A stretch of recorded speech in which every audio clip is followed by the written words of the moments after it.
Gather, my chosen, and heed the call to a saga of adventure, a song to end all. Forged from the cord, two worlds given birth, one made of awesome, the other no worth.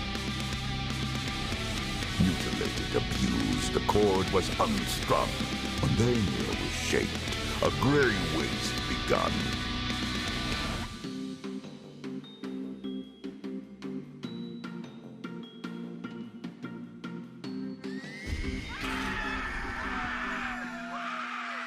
Born of the remainder, its fate was unbound. A land of pure metal, the glorious sound. Rise, find your glory. Rise and be free upon the fields of Ragnarock to victory. The gods of metal cry out, demanding blood, sweat, and fear. Seek treasure, find glory, pay tribute for all to hear. Faith must be proven in the pits of these lands. Your songs must rise above as the chosen form bands.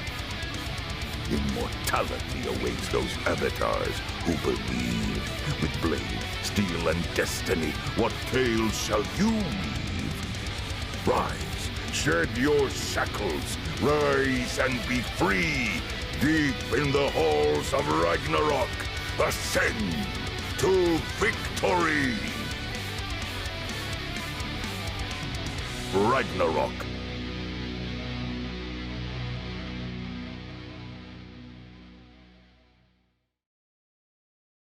Hello, everybody! Welcome back to the PixelCircus channel. We're doing something a little bit different tonight. This is outside of your regularly scheduled program. It's about 75% more metal than normal, and I'm gonna throw it over to Nox here to describe kind of what we're doing tonight. Yeah, thank you so much for having me. My name is Nox Weiler-Burf, and I am your Metal Maestro tonight. That is our version of the Game Master in the game Ragnarock, and it's Gods of Metal Ragnarok, available right now on Kickstarter. We're about to crush through our $90,000 goal, and we are so thankful to the community and everybody who supported this project. We're really, really excited about all the things that we're putting out there with this game. Now, Ragnarock, if you're not familiar with it, is a game that was created by Ivan Van Norman, and Hunters Entertainment is currently producing it. And as we are a grassroots indie RPG game design studio, we have gone out to our community to not only help them to help us fund it, but also to help us create it. And in that process, Sage and the PixelCircus crew has come to me and asked if they would be able to join us for a playtest. And that is what we're doing here tonight. And we're just exceedingly excited and thankful for the time here. So if you haven't already, I'm sure that there'll be a way to figure it out. I know we've got Alex Redeye in the chat right now. That is one of our Hunter community managers. Excellent. So you'll be able to reach out to him directly if you have questions. And also there is a link popping up in chat with !Ragnarok that goes straight to the Kickstarter. Oh, great. So you can check it out. You can follow the link. You can see what's going on over there and go and support a fun game. Yes, please do. So we're very excited that you're all with us today. We have about 2 weeks left in that campaign. We really do, again, appreciate all of the support. Now, Ragnarok is a game of heavy metal fantasy, and the basis for that is really underlined fantasy. There's a lot of really bombastic and crazy wild energy that's put into this game, and we're really proud of some of the elements that we've included into that. But rather than go through it all and break it down bit by bit and recite the rule book to you, which would be the most mundanian thing I could possibly do, we're actually going to dig in there and we're going to play the game. Each of these amazing role-playing phenomenas here with me tonight have given me the background that they wish to use to make a heavy metal avatar within the world of Ragnarok. And we've done that. We've made characters for each of them. They are custom characters that have been completely formulated based on the ideas that they brought to the table. And we're going to explore specifically what happens when a Mundanian gets pulled into the world of Ragnarok. So I think without further ado, maybe we go around this circle and we start talking about who people are and who they're playing tonight. All right, let's go from left to right. Gina, will you start us off?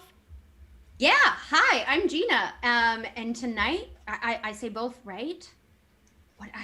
I'm starting it off. Who? Yeah, do both. Yeah, do both. just Oh, do it. right. Okay. Well, tonight I'm going to be playing Jane Doe in Mundania, and when I get sucked into the fabulous world of Ragnarok, I'm Throwbow. Yeah. Yay. Excellent. All right, Nora. Hello, everyone. I'm Nora Ibrahim, and tonight my Mundanian character will be Anita Rest. I feel that hard during these times. Mm. Too real. Too real. But in the magnificent high fantasy metal world of Ragnarok, she is Roxy Rock Opera. Standing. That takes us to Abria.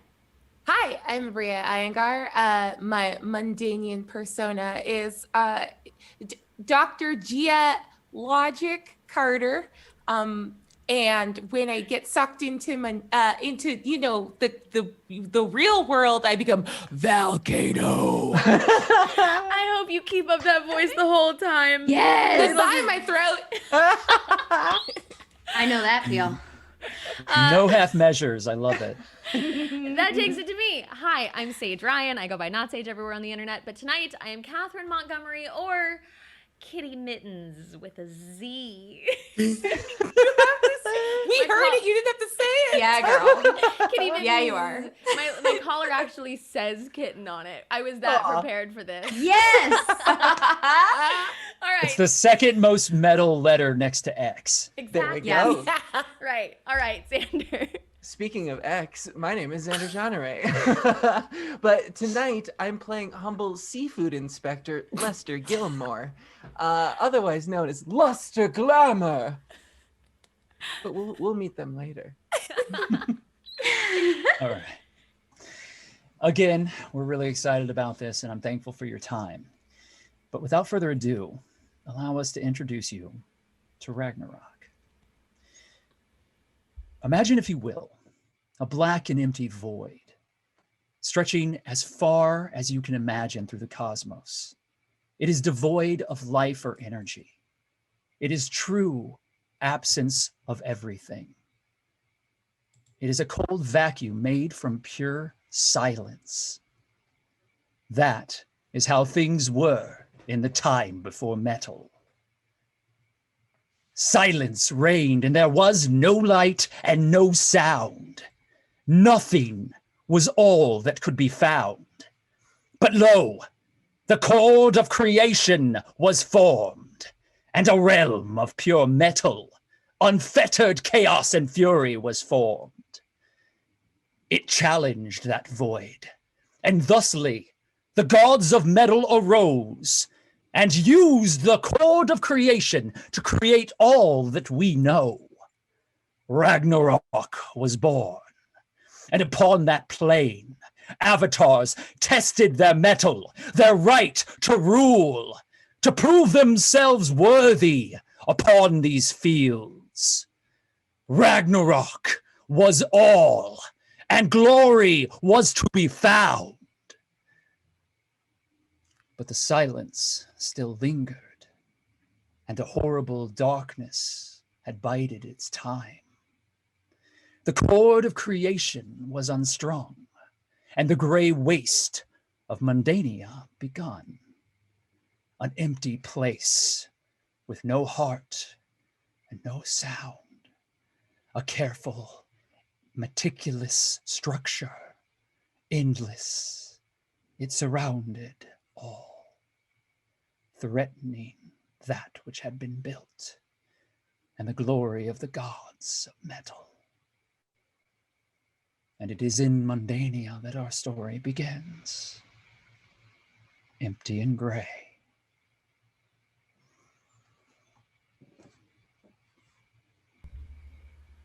There is a place where rows of cubicles stretch out, and Anita Rest has no escape.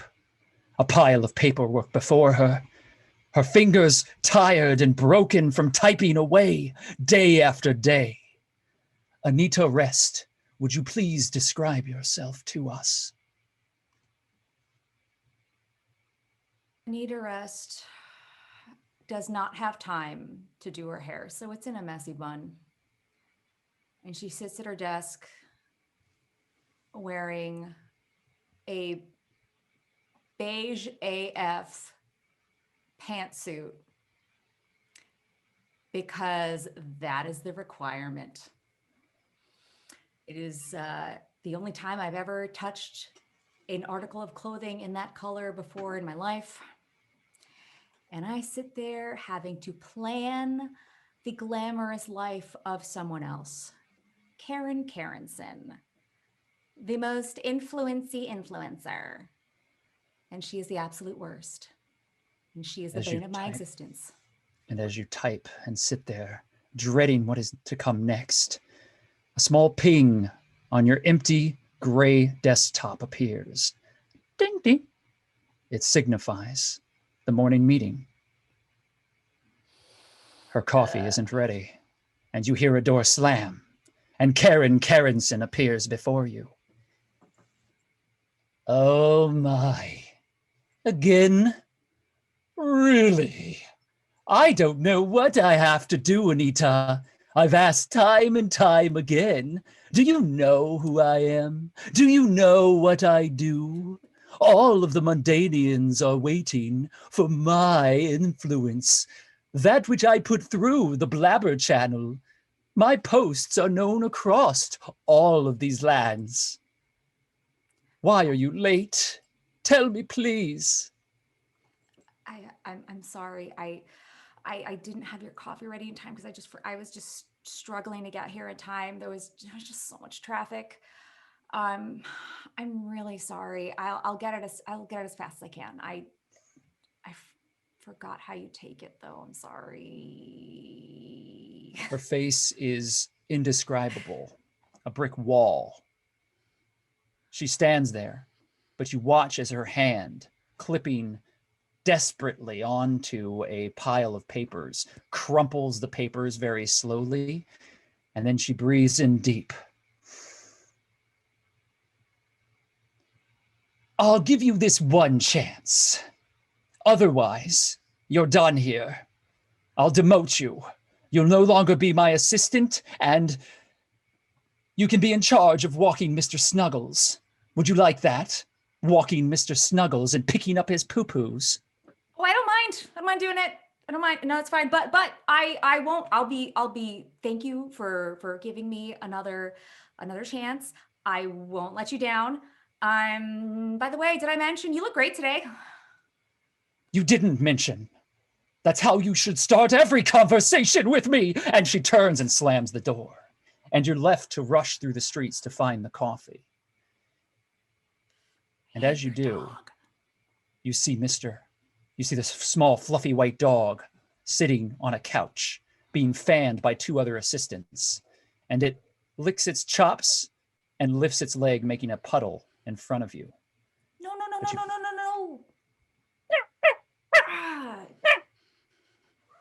I was supposed to Scotch guard that shit today. Why is your chair nicer than mine? The piddles pours out, and your shoes are soaked as you continue forward into the street, trying to get to the coffee vendor in time, knowing that every moment that passes, Karen Karenson's rage will grow. It continues down the hall. You make your way, waiting in a line that's far too long, watching the clocks all around you as they efficiently click past second after second. You know your time is short. You gather the coffee. You rush forward. You begin running back. And as you do, that piddle causes you to slip as you enter back into the office. And you fall. The coffee flies across the hall, splashing not onto the wall, not onto the floor, but onto Karen Karenson, who was standing right there. And she, in her perfect white business suit, has a brown stain washed across it. Oh my God. I'm so sorry. I'm so sorry. It was There was pee on the floor. There was pee on the floor. Ow. I'm sorry. I will go get that for you. You're fired! No, And please as don't. she screams this, the ceiling rips apart, and a shaft of burning fire shoots down upon you. But you are not burnt. Everything freezes. Karen's screaming face, the white fluffy dog at her feet, leaping forward, frozen in midair, the assistants leaping back from your near demisal, frozen in time. But you are free. As a perfect winged angel descends, armored with a crown of skulls and lightning crackling through them. Oh, crap. Am I dead? You are not dead. I am the Ragnarock, and you, poor tread-upon spirit, have been chosen to ascend into Ragnarock. Is this good or bad? I can't tell by your tone. Take my hand. And the metal angel reaches forth. And Anita, rest.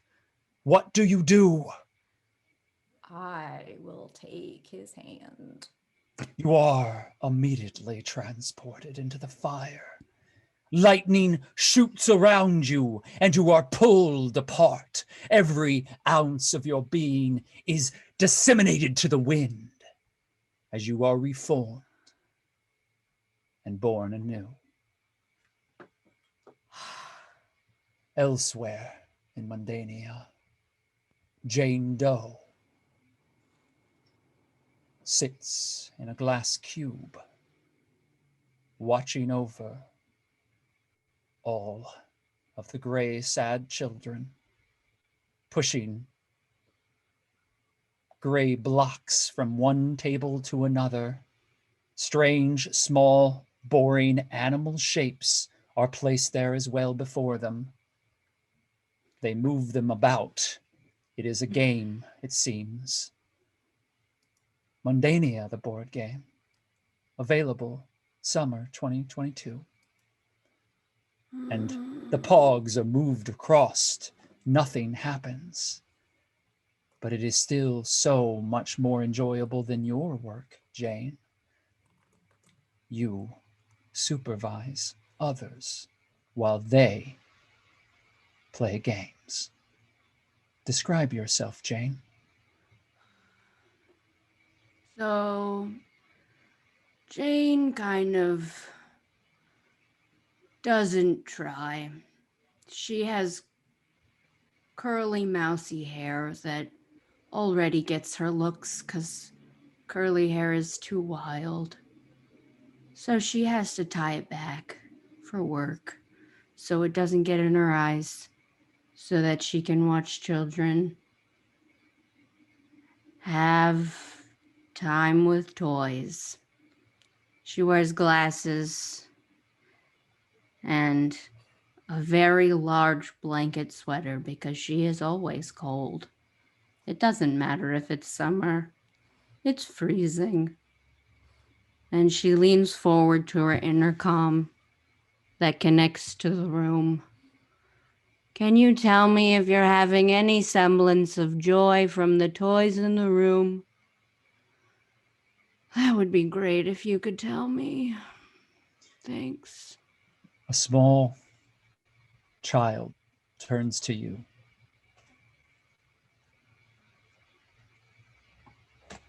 And continues to move blocks. She picks up a giant oversized checkboard, and there are 100 check marks at so-so. There's a scale between okay, decent, so-so, and sell. And it's always at so-so. There's only ever been one sell. and it was a block that could transform into a sharper block. And there is a moment where your door opens to your glass prison. Mr. Sanderson enters. Your colleague. He always has stains on his tie. Every He time. does. And it's a different stain every day. And that full Windsor knotted tie mocks you as it walks forward. I understand we have more checkbox in so-so. It's what the children tell me. Are we not hitting the quota? No, they need more so-so. Management has been pretty clear. I think our necks are on the line this time. If we don't get more so-so, Jane, we'll probably be demoted. I don't want to go back to the polishing room. No, no one does. My hands. And he just like looks at his hands and they're covered with like calluses and all of these old stains from different colors from the toys that are all a different shade of gray. Perhaps you could go and motivate the children to be more engaged. You want me to go into the room with the toys? I'm not much to rock the boat, but given the state of things here, I think maybe it's time to shake things up just a touch. If you Don't don't let tell anyone management, I know. Okay. Do you pinky promise? And she holds up her hand into frame that has some healed polishing scars. Don't tell management. I'm going in. I would never betray you. We are co-workers. And you both pinky promise there. Your calluses join together. And for a Ew. brief moment, there is callus on callus contact. And then it is That's let too go. much feeling. That was far too intimate. I'm going to leave before HR finds out. I don't want to be written up, so I'll walk this way and act normal. And he walks into the corner near a house plant and just kind of stares at it. That's normal enough for me. I guess I'm going to go in with the children. This is the first time. I wonder what it's going to smell like. Jane Doe, you walk down the stairs. You make your approach to the room that you have never entered, but have watched endlessly from your glass cube, and you would be lying if you didn't say that perhaps some small part of yourself, even in this gray waste of mundania, has always wondered what it would be like. If you could just touch one of those toys, perhaps you'd have a better understanding of what might bring more so-so to time with toys. I dare not let myself be titillated. The door creaks open, and all of the children turn and watch you. 30 of them in gray jumpsuits, all mechanically moving these blocks around, imitating what might be considered fun. They are waiting. Right. It smells awful in here. That brings me comfort. I approach the children with my arms up in surrender, not knowing if they might lunge at me out of fear. And I crawl on the ground to assimilate to their nature. Very well. Jane Doe. You crawl so that you are at their level, their height, and all the tiny little gray tables and little tiny gray chairs are now perfectly at eye level. And it doesn't seem as though they're intimidated. They seem scandalized by your presence. I am one of you. I'm here to play. Would you like to play with me? No one moves. Not one of these children understands. They seem confused.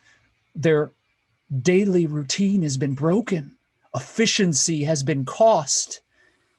This pin in the mechanism of time with toys seems to have sprung the cogs askew. And this giant machinery of industry is broken by this moment. I have failed. One child holds a toy to you, desperate that you might take it. I want it. I just want the toy. Let me touch it. The toy. Can I have the block? Do you Please? take the block, Jane? Yes, I steal the toy from the child. The gray wooden block is in your hands. It's mine. For a moment, joy fills your heart. And then a red light flashes as you see the silhouettes of management in your office. You've been betrayed. That dick. Jane, we are sorry. We have found your services inefficient. Therefore, you are fired. I just wanted the block. I just wanted the block. And in that moment, the sky in the factory rips open, and Jane, a fiery pillar, emerges. Lightning crackles as a Ragnarock appears before you. Metallic angel with lightning flayed upon their form. Perfect and androgynous, this figure reaches out towards you. I am the Ragnarock. You, Jane Doe, have been chosen to ascend into Ragnarok. Will you take my hand? Hell yeah. And Jane reaches forward and is pulled into the vortex. And within that place, they are reconstructed, pulled apart into the very atoms of their being before being rebuilt. Somewhere else in Mundania, however, suffering and tedium persists through the day. We enter into a large geological museum, and we find Geologic standing before a group of disinterested middle school children, all of them standing in school uniforms, taking notes meticulously on their data pads, waiting for the next tidbit of education to be dispensed to them.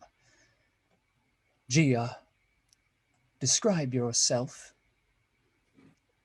Gia is wearing a really ill-fitting, kind of too big in some places but too short in the shoulders, polyester docent suit with like a big blouse with a bow on it. And it's weird. There's not a lot of airflow, so she's already pitted out through the armpits with that like awful A-line skirt and those like old lady heels because she has to be on her feet all day. Her hair is just a limp, nothing middle part tragedy. And she pulls a pencil from behind her ear and gestures behind her. Okay, welcome to the igneous rock sector. We'll be talking about, excuse me, sir, please pay attention. I also have a data pad, and I can see that you're not taking notes.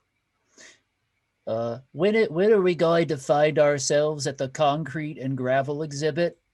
Sir, young man, this tour is, for some godforsaken reason, 3.5 hours long, and we will get there in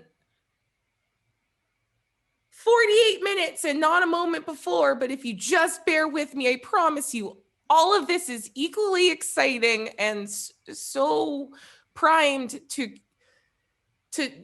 shape young minds. No one moves. They all stare at you. There's an empty silence here. My God. Stare out. Do you lead them on the tour? She turns and looks at the exhibit where they where they've sort of landed, and stares at this big cool magma, the lava volcanic cycle. She kind of just reaches a hand out toward it. And as she sighs, she snaps her pencil on accident, drops it on the ground, kind of kicks it off to the side. Let's go. Your pencil hits the ground, but it doesn't stop there, Gia. It hits the ground and it ricochets off the cold gray marble floors. It then catapults into the exhibit and strikes across one of the volcanic rocks that have been placed there. And from that moment, that rock, tethered by metal pinions, shifts and drops down just a bare inch. Oh, golly. A small plaque falls off of it, and you know that this is very bad. What do you do? Okay, everyone, do me a favor. Please cut your internet feeds. I'm going to go in there and grab this pencil, talk amongst yourselves.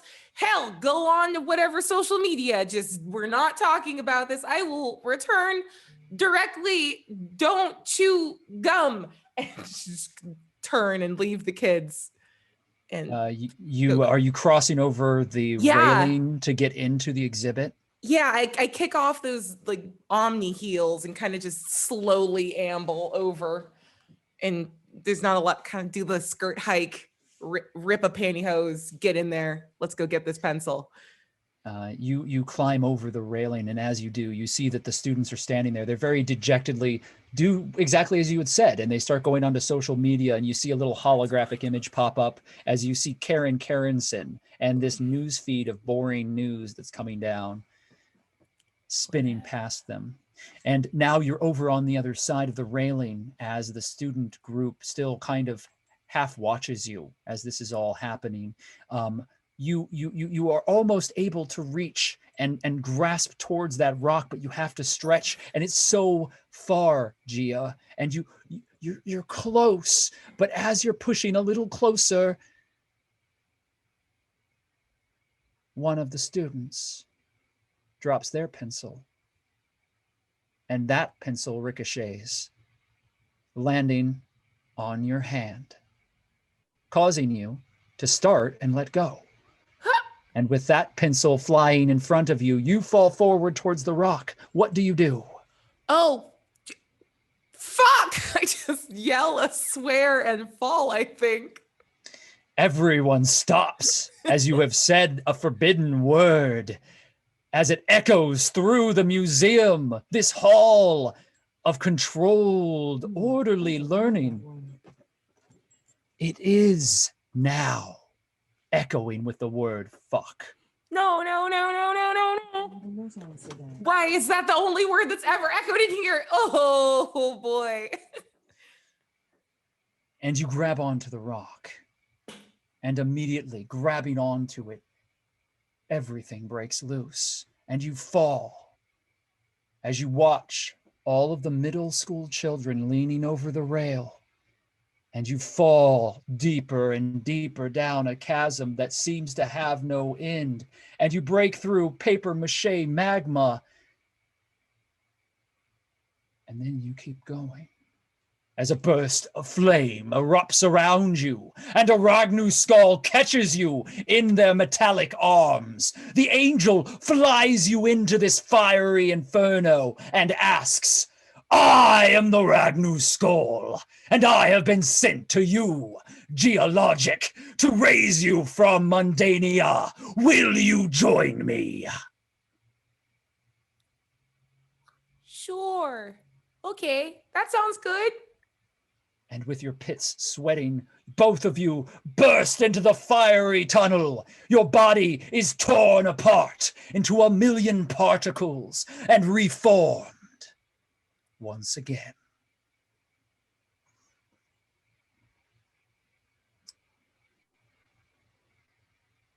Lying on a table elsewhere in Mundania are 3 very large trout, each of them the same, gray scales, dead eyes. And Well, let actually, they're Gilmore- not the same. If you could just get a little bit of a closer look, you could see that 2 of these barely passable, and I mean barely passable, but this third one, it's just not going to cut it anymore. I'm so sorry to be the one to break it to you, but this trout is just unservable. Lester Gilmore, seafood inspector, speaks to himself, knowing that the narrator is not present. But yet he talks to the fish, as he does every day. And the fish, as always, ignore him. Lester, describe yourself. Lester is in a very smart light blue shirt that is tucked in to a very high-waisted pant, dark blue with a brown belt and brown shoes to match. I don't want to break any taboos or cause a stir with my fashion. He's got very flat hair that is down. We don't want to cause a stir. And everything is meticulously groomed. Nails, as you know, are the exact length that they need to be. And everything is perfect. The door opens, swinging double doors that lead out to the rest of the trout fishery. And in the trout fishery, the smell of dead fish wafts forward. But it is not offensive. It's more neutral than that. Following after, though, Myrtle appears, your supervisor. More offensive. Myrtle is much more offensive than the smell of the trout. She knows that you talk to the trout. She hates that you speak with them. She envies your friendships and wishes that she also could make friends as easily as you do. But she is unable. She doesn't have your charisma, Lester. We're really backed up. I thought maybe if you were done spending time here with these fish, you could send them on, please.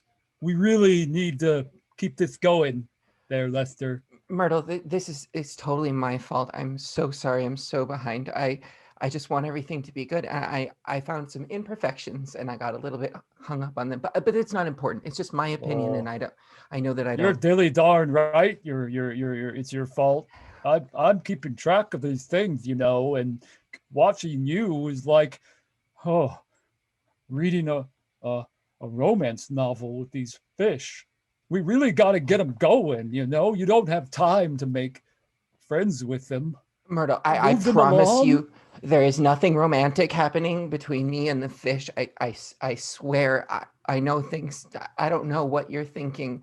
I will deliver everything on time, regardless of their condition. That is my inspector's honor. Well, if you're going to give me inspector's honor, then I have no choice but to believe you. Oh, that's a well-earned badge that you've accumulated. Years within the fishery, you've spent learning all about the different types of scales. And you'll notice that I have Wills. a perfect record. I have never missed a day. Every day has been a perfect amount of hours, and everything was meticulously placed. And so I have a perfect record. Whoa there, cowboy. If you're trying to butter me up, it's not going to work the way it does on these fish. I see efficiency and nothing else. You can't just say some honey words to me and treat me like someone who can be bent to your will like these trout. You're right, Myrtle. I shouldn't have said anything. I was way out of line. I'm so sorry. All right. Well, I'm gonna go see how the halibut department is doing. Oh, ooh. And she Settle turns down, Myrtle. and walks out. And you've got 3 of these trout in front of you. Do you pass them on? Yeah. I just like scoop them over into the bin that says pass, and they just. And 3 more fish shoot out. However, you find something on one of them. Oh, well, what do we have here? This is definitely cause for inspection. There is a golden scale. It's not gray at all. What? It's luminescent and beautiful. You've never seen something so lovely, Lester. This scale makes no sense to you. It shouldn't be here, but it is the most beautiful thing you have ever seen in your gray waste of a life. What do you do? I must have it. And I'll pluck out the scale. And you pluck the scale. And do you pass all of the trout on? I just hurriedly shove all of them into the bin and then keep looking at the scale. And the door behind you slams as you realize Myrtle forgot her clipboard and had been standing there the whole time. Aw, Myrtle! I knew that you were no good. Oh, I knew that what you were doing would come back to haunt us all. What is that abomination in your hand? Oh, it's just an imperfection. I was inspecting the trout and I found it. Get it away! Don't! And Myrtle trips and falls into the pass bin. Falling down the chute. You hear her screams and death throes as she is canned with the rest of the trout. Am I a murderer? And at that moment, with that question on the air, the ceiling rips open and a fiery pillar descends before you, Lester. A Ragnarock skull appears. Metallic angel floating above you, crackling with lightning. I am the Ragnarock skull. You have been chosen, poor soul, to ascend into the glory of Ragnarok. Will you join me? Oh, I think you have the wrong number. I just found a scale. I apologize. I was looking for Lester Gilmore. Oh, that's me, guilty. Oh, yeah, you Come with me, Lester Gilmore, for you have been chosen. You grab onto the Ragnarock skull's hand. Grab onto their hand. And as you do, Lester, you are pulled forth into the fiery inferno before you, but you are not burnt. Your body is pulled apart, your being unmade, and then, from nothingness, you are born again. Finally, elsewhere, our last Mundanian tale. Catherine Montgomery sits in a well-manicured office, perfectly attended to. Everything is very orderly, carefully placed, every book, every vase, every chair, in the same place that it has sat for 4 generations of Montgomerys. Nothing ever happens. The phone never rings. The door is never knocked upon. As you well know, Catherine, your family's estate, the Mastication Chew Company, has dominated the chewing gum industry within Mundania for many, many generations, more than anyone cares to count. You are the last in that line, and now you sit on a throne of lies. You have no real power. You do nothing. You sit here hoping that perhaps some chewing gum may turn out to not pass the inspections, or perhaps greater management will contact you with some important understanding of an innovation that is needed within the chewing gum industry, but it never comes. Catherine, would you please describe yourself to us? Certainly. Catherine has almost a bob that's a little longer in the front, and it's just kind of a soft light brown color, and she wears a dark blue buttoned pantsuit with a pencil skirt that has a crest on it that says Montgomery Masticate, and there are about 15 people that seem to be pacing in circles in the same office slowly, that are all wearing the exact same uniform with the crest on the side, and she sits at a comically large oak desk and in a comically large chair that is supposed to be a sign of stature and of status, but instead just makes her look and feel so very small. She has a corner office with a large window behind her, but the window only sees out over a chewing gum factory that's just stretching and pulling gum, and everyone in the factory is in the same shade of dark blue of navy, and everyone in the room staring at these clipboards, you can hear them talking at the same time, and it just kind of sounds like the parents in the Peanuts. None of it comes across. It's just womp, womp, womp, womp, womp, womp, womp, womp, womp, womp. And she sits at this desk, and she's just got like 30 sheets of identical paper in front of her that just have like earnings reports, and most of them just say it's still gum. And she like stamps it and pops it over, and she stamps another one and is just kind of building them over to the stack. And you stamp this paperwork, Catherine, one after the other. And as you do so, your mind, as it has these days, begins to wander. It moves carefully across this scene. You know that there must be more than this. Your life must have some greater meaning. Some in Mundania don't have positions like yours. But yet it seems as if in this place, everyone suffers the same, no matter where they are within the hierarchy of this world. And another stamp on paper and it passes through. Stamp and another paper and it passes through. Stamp and another piece of paper passes through. And before you know it, Catherine, you realize you've found rhythm. And you are drumming upon your desk.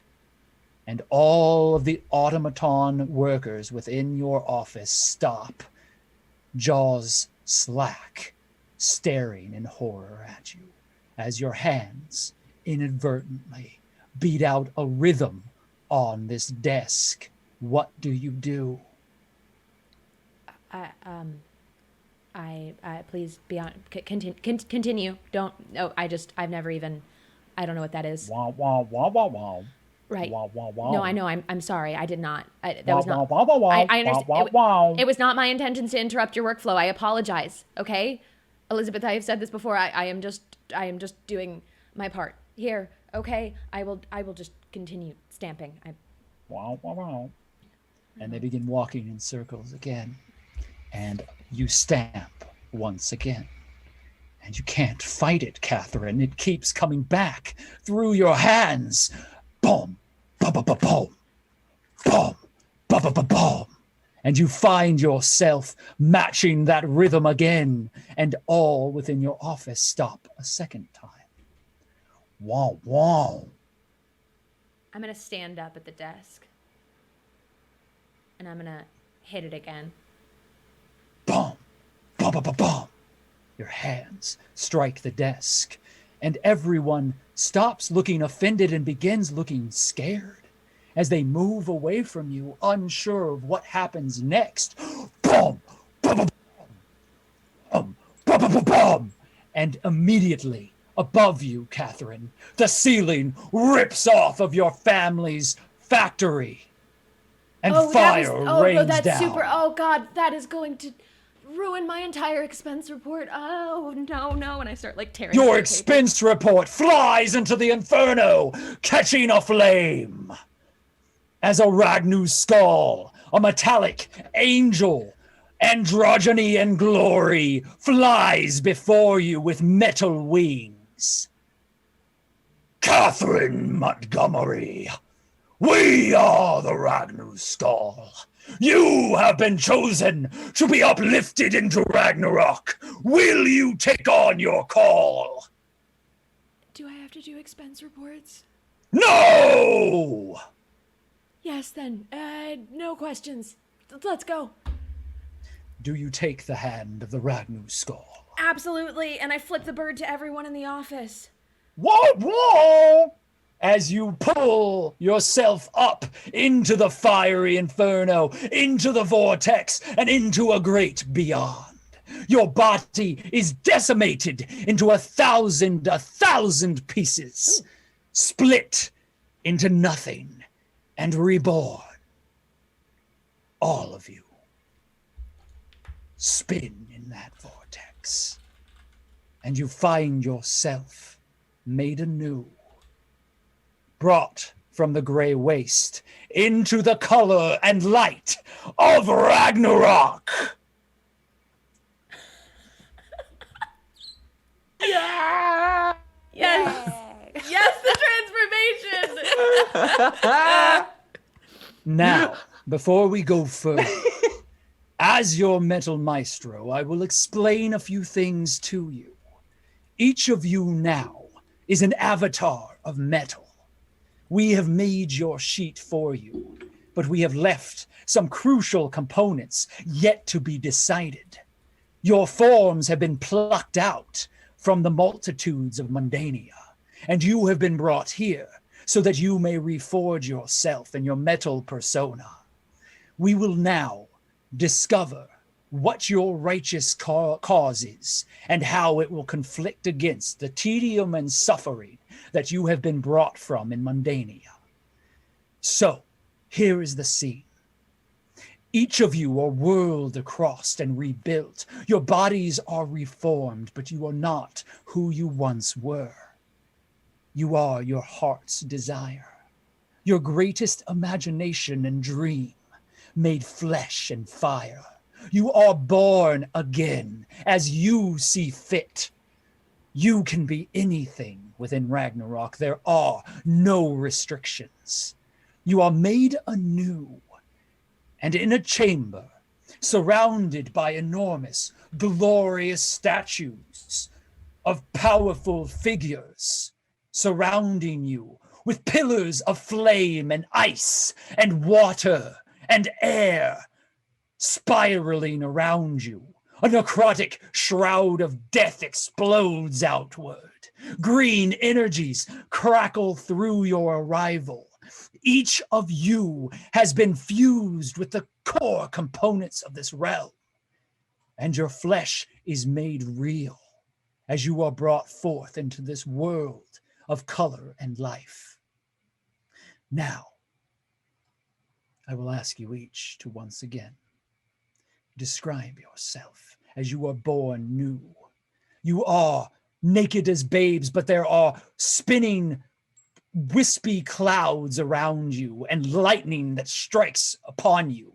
Your outfits and clothing will be formed now, and you will make choices as to the weapons you wield. Describe your true form, and we will start as we did with the Mundanians. Who is it that you have become? First, Jane Doe. While she's in the vortex, her glasses explode, carving out her eyes as the flesh recedes into her, leaving only her skull. But once the gray has melted from her face, it reveals her inner skeleton, which is beaming with color and glitter, and her hair is finally let go as it wafts down and flames shoot from her head. She does a full spin in the air as the flames of her hair envelop and burn away her cardigan. No longer is she cold. And everything burns away, revealing only her skeleton, her inner playfulness that yearned in Mundania, as 8 arms erupt from the bones as they stretch and extend, wanting, grabbing at the world, needing more. And every instrument, every toy, everything that she can touch, she will play with. And she lands with a childlike grin. Grinning there on the floor. Green mist of necrotic shroud envelops you, and a figure appears. An enormous, beautiful, feminine form, sat upon a skull throne. Her dark skin a glisten and matching a deep void of space with tiny flecks of stars within it. Her eyes look upon you. My child, I have sensed your heart. You have chosen me. You have chosen calamity. Death is yours to wield if you will but serve.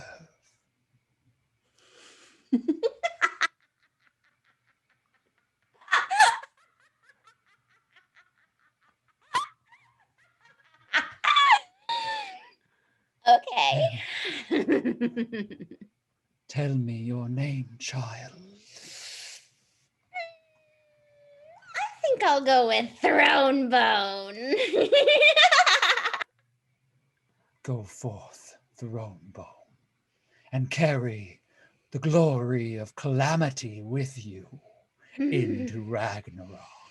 Pain makes everything brighter. And the woman on the throne, you see, she does not stand, she does not move. It is carried away by the spirits of the dead as she rescinds into the mist and disappears. But next to you, another form is made. Anita, rest. You are floating there in this ethereal place, surrounded by these statues in a circle of elemental fury.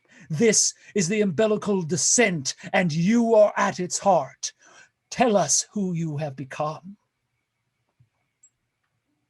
As I look around me, I think to myself, oh my God, not a Karen in sight.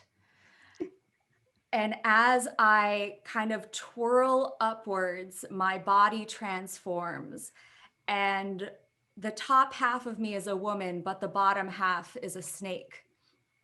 And I am golden and shining from head to toe with like a gold medal bralette situation.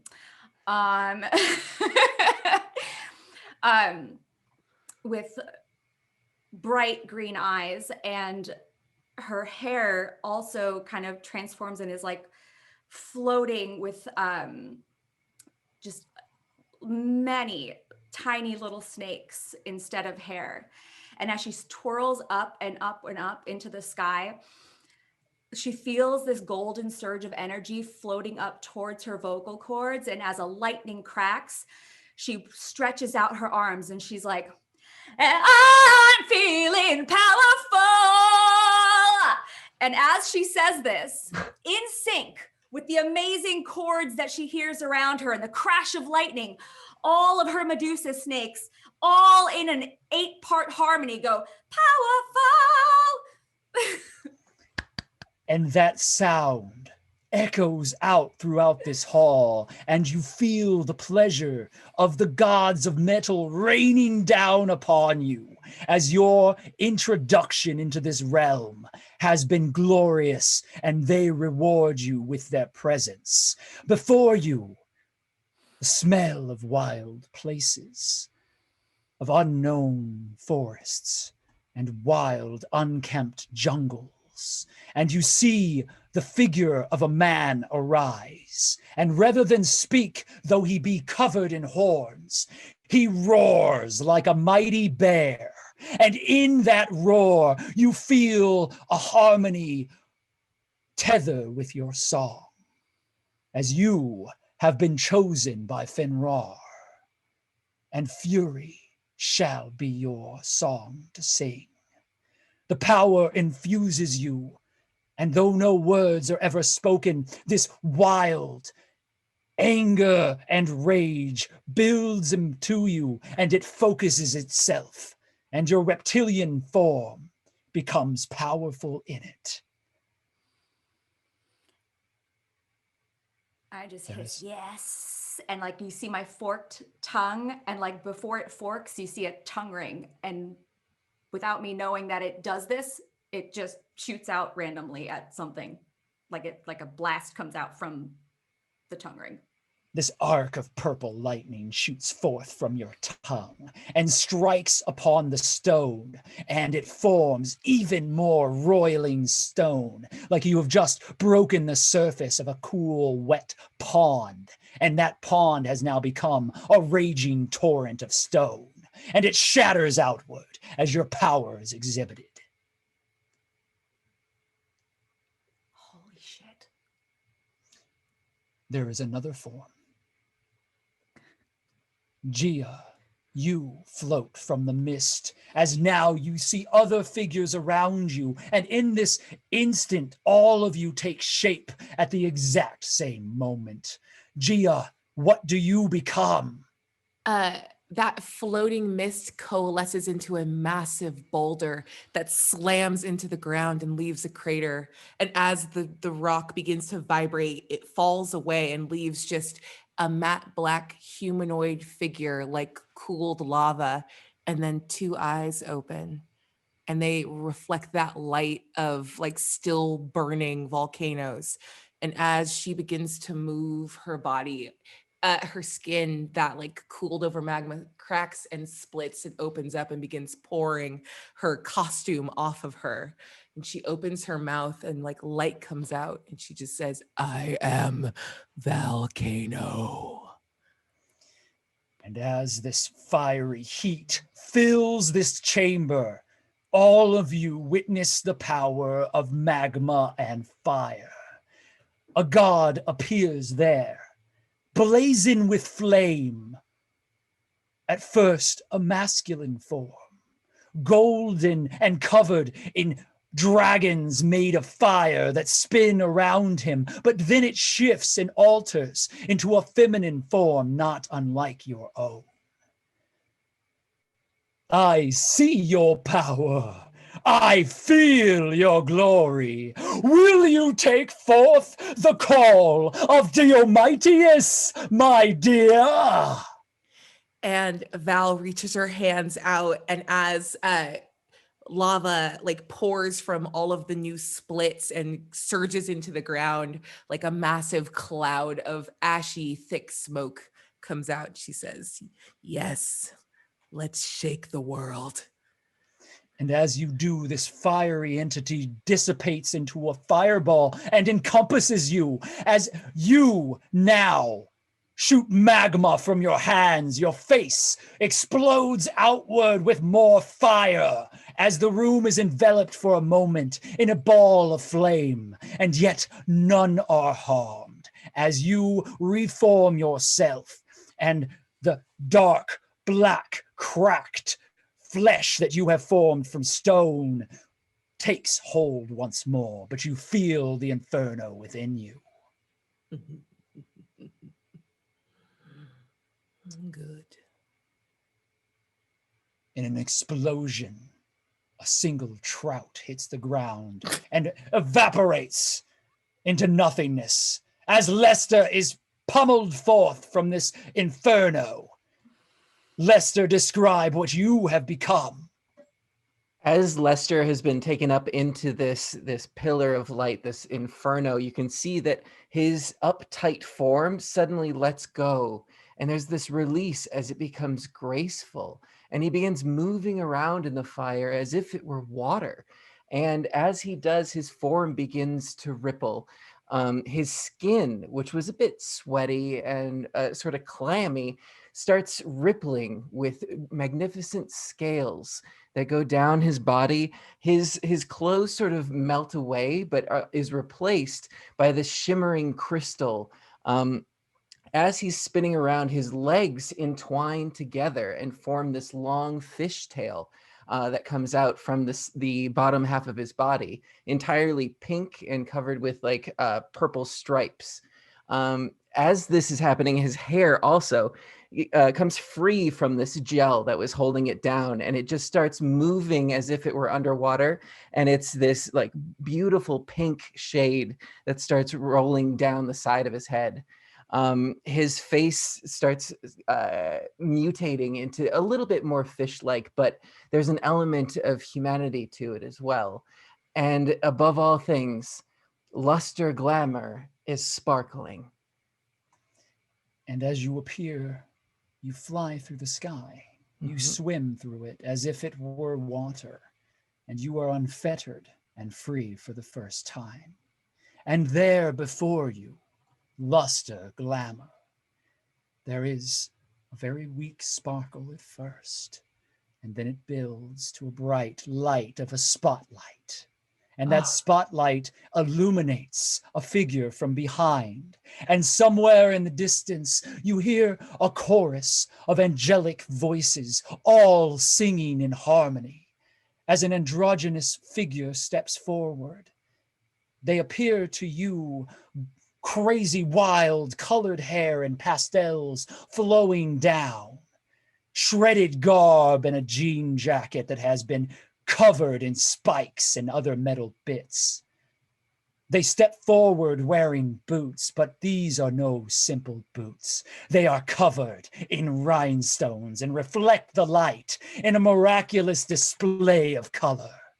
You are inspired and struck with the awe of this creation, this being of supreme divine energy. And they step forward and they speak to you. Well, well, what do we have here? I do like this. What is your name? Luster Glamour, here to put on a show. I believe you will, dear. I believe you will. I am Shrika, and you have been chosen. But more important, darling, you have chosen me. And together, through Ragnarock and the glory that you will bring, we both will bask in the spotlight. Do you accept my gifts? Let's give 'em hell. So be it. And in a burst of rhinestones, she explodes, or they explode out, and you are basked in light, and you feel your body empowering, and all of your scales become iridescent and shift with colors, and you have an internal light that you can now control. And immediately, you hear music in the background. Finally, one last form appears. Catherine. Your report burns around you. The expense report now ash. You descend from this cyclone of misery, down the umbral descent, and into this, your first step into Ragnarok. Will you describe your new form for us? After the expense reports burn away, it looks like almost there's just a pile of fur curled up in a ball. And out of it, Kitty Mittens just pulls her head out, and sticking out of long, just kind of like almost striped and spotted. It's got shades of red, black, and white like a calico cat. Long hair with ears sticking out of it comes out, and she's not actually furry. She's just wearing a very long fur coat and has the cat ears with a pleather jumpsuit under it. And she kind of stretches it out and kind of stretches out her back like a cat. Well, that was odd. And she starts twirling drumsticks in her hand. These drumsticks appear before you, and it's as if they've always been with you. These are no simple drumsticks. These are wizard wands, and they have been gifted to you by your chosen patron, Kekatari, the thousand-fingered man. And immediately there is a piercing... I'll hit the air to like hit and make drum sounds on the air to go along with it. Echoing throughout the chamber is the shrill sounds of 1,000 electric guitars, and you see the silhouette of a man moving against a guitar that is raining lightning across this place. But in that, you see that 2 arms become 4, and 4 becomes 6, until 100 arms are striking against this guitar in synchronicity that cannot be imagined, with speed that cannot be matched, and lightning cracks across you.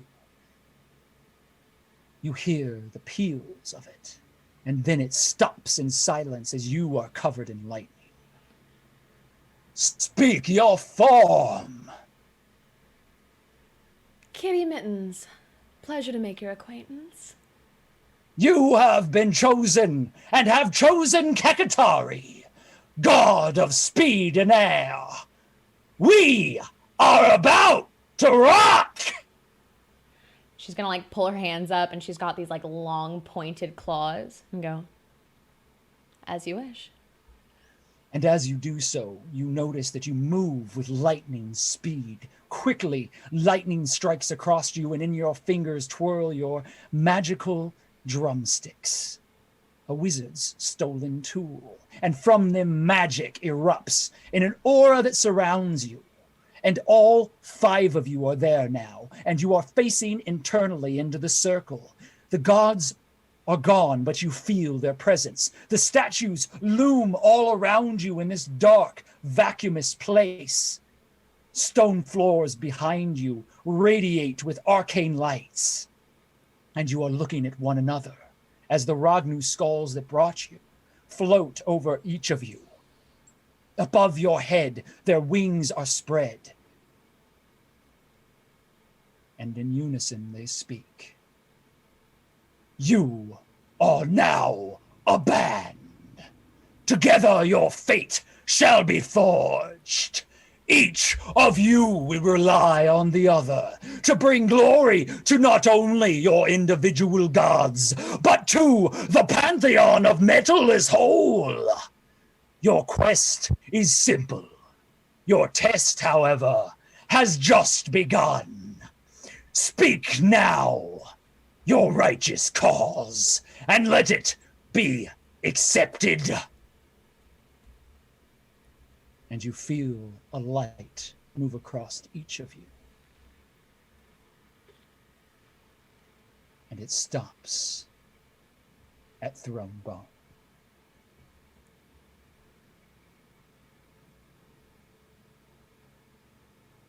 I want to bring laughter and joy. We, the Ragnu Skull, accept this offering, and will see that through your powers you bring laughter and joy to the masses. Go! And you feel your body well with power.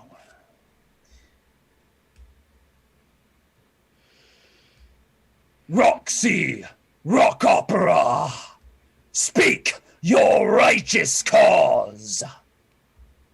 As I slick the snakes back and then they bounce back towards my head, I'll say, always set your amps to 11.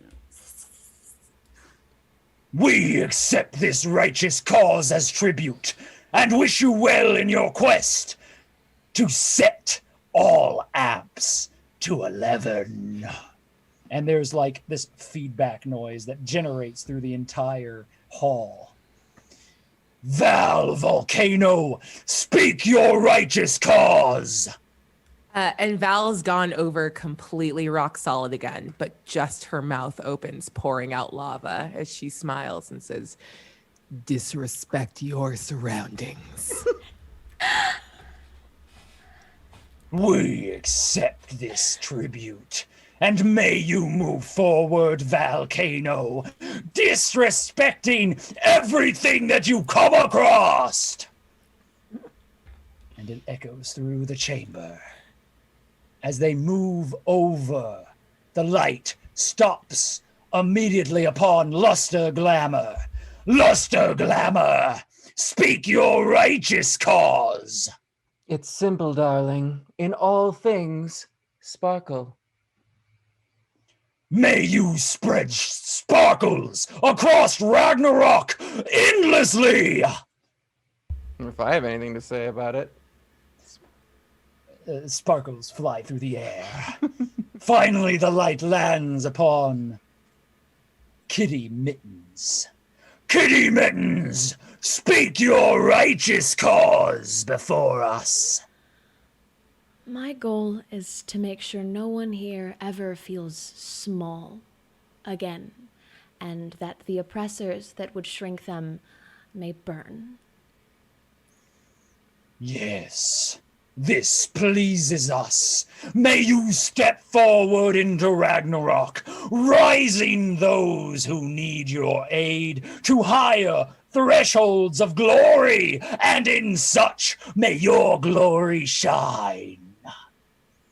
And with that, the Ragnu skull dissipate, and you are left in this stone chamber alone. Have you all had as weird of a day as I have? The floor falls out from beneath you all, and you slide.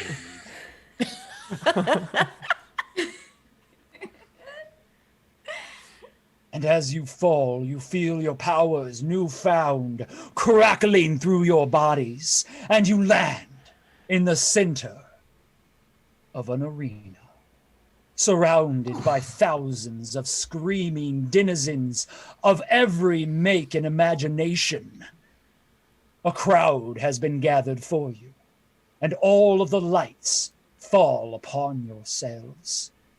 Everything here is for you, and you hear a chant rise up, and through that echo, the last words of the Ragnu skull are heard. Now prove yourselves in the pits of pain. And that is where we're going to take a short break. We're going to take a 5-minute break. Please don't go anywhere. We will be right back. All right, we'll see you all in a moment, everybody. Stretch, grab some water. Don't go anywhere, or the collective of this band will show up. It won't be pleasant. See y'all soon.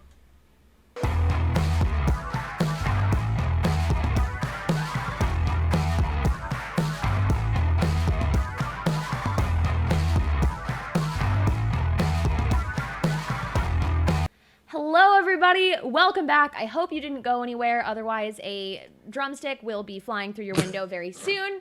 I don't recommend it in any way. If you're just now joining us, we are playing a playtest of Gods of Metal Ragnarok, and it's been chaotic already. And now is our chance to kind of get into the actual game here. And I'm going to throw it over to Nox to take it away, our lovely leader for the evening.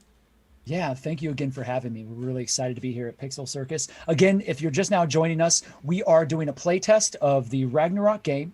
It is a tabletop role-playing game that was created by Ivan Van Norman, and it's Kickstartering right now. You're going to find all the information over in the chat, but we would just really appreciate the space to kind of share it with so many talented players because you guys have been killing it so far. So yeah, we've done the introductions. We know who your characters are. And outside of game, I've built character sheets for all of you based off of what your concepts are. And so now we're going to start getting into the nitty gritty. So if you have any questions or any concerns as we're moving through, please don't hesitate just to reach out, ask a question, and we'll figure it out as we go along. But we're very excited about this game. It is still in development, but we are very, very happy with where it's at right now. And as with all projects, we really look forward to the finale of it. So if you haven't already, players, please gather as many D4s as you have. and we'll be using a D12 for initiative. And so Ragnarock is going to be based on the idea of building performance pools. And a performance pool is built when you use your character sheet and you take a skill that you would like to perform or some sort of ability or action, and then you start to gather together the dice that you're going to need to do that. You have different abilities and skills that are going to let you do that. In Ragnarok, we don't really use abilities, or I'm sorry, we don't use attributes. And that's because we believe that you have created a character that is defined by your own restrictions and your own strengths and weaknesses. We encourage you to play those through role play. However, to quantify all of this and to quantify how gameplay is going to move forward, we are using the D4 system. And whenever you get a 4, it is going to create a tribute. And whenever you get a 1, it's going to create a feedback. Those are the most important results. Now, a 2 and a 3 are absolutely worthless because it's not metal. There's nothing exciting about a 2 or a 3 on a D4. So forget them. We don't need mediocrity. Fuck mediocrity. No middle sliders. It's my personal righteous cause right there. So you're going to be tallying up your 4s and your 1s. Now, as you get 1s, you're going to be marking on your character sheet an area called feedback. There's a feedback track. And as you gain feedback, you are risking being shunted back out of this reality and back into Mundania. Now, if you go into Mundania, it just means that we're going to have to role play how you deal with returning to your mundane, boring life and whether or not you're able to overcome it and succeed in raising yourself back into Ragnarok. And it's not guaranteed. It's all based on kind of how our interactions go and how the story proceeds. There are some quick fixes, but if you take those bargains that I will offer you, I can only tell you that it may not end well for you if you get shunted back into Mundania a second time. So you have a meat track. And as you move along and as you take damage, you are going to become hurt. This is a set scale on your character sheet. Everybody has the same meat track unless you have a special ability that adds to that. And as you take damage and accumulate wounds, you are going to be marking that track. But the great thing about Ragnarok is the more you bleed, the more metal it is. So you're going to become more and more powerful as you get hurt, as we move through combats and interactions. So don't be shy. The answer sometimes to the problem is going out in a blaze of glory. And other than that, I think we're going to be able to figure everything out as we go through. Now, each of you have weapons, outfits, and accessories that are going to be the funnel points for your powers. In Ragnarok, everyone has a sword of Grayskull. Everyone has some sort of magical wand that is the emblem of their power. It is what sort of focuses your spirit. It is part of you. And as you level up in future games, your weapons evolve and change with you. And you can give them different powers and they become sentient and gain different abilities as they move forward. So it becomes a very customizable feature that you define as you move through. Just as your character has a lot of thought put into it, everything that you wear and use within Ragnarok becomes a signature to who your metal avatar is. You can think about Thor and his hammer. You can think about all these different characters that rely on the mythological powers that are given to them by their tools that they use and weapons. That's who you are. So without further ado, I don't want to bog us down with an overview of the mechanics, but let's get into it. As the vortex above you closes, and the voice of the Ragnarock fades into nothingness, you hear the chant of the crowd around you, the screams of pleasure as new avatars have been born. Ragnarok is full of denizens who have been birthed here, and avatars are not as common. They are a rarity, a focal point of power, chosen by the gods. You, in your glory, have been brought here now. And in this arena, a celebration is being had all around you. Lights of every imaginable color streak across this open arena pit, and there are blood, bones, and dirt as far as you can see, to spiked giant walls that are adorned with chains and skulls, and burning sconces with green and purple flames shooting forth from them. And you hear the sweet peal of a guitar as battle bards begin to thrum and drums begin to resound out. And you recognize the sound, for it is the sound that has been beating in each of your dreams. Boom, bum, bum, bum, bum, bum, bum, bum, bum. And you feel power surge through you as each of your individual gods have chosen you. And then, around the corners of this arena, iron gates are raised, and a horde emerges. You see strange, broken bodies, long, twisted, matted hair, spikes adorning leather as they have been sheathed in vinyl from head to toe. And upon their hands, not held, but placed within, surgically, hooks. And they move forward, rushing towards you, no less than 20 foes, screaming a battle cry. Die! Now, the first thing that we're going to do is roll for initiative.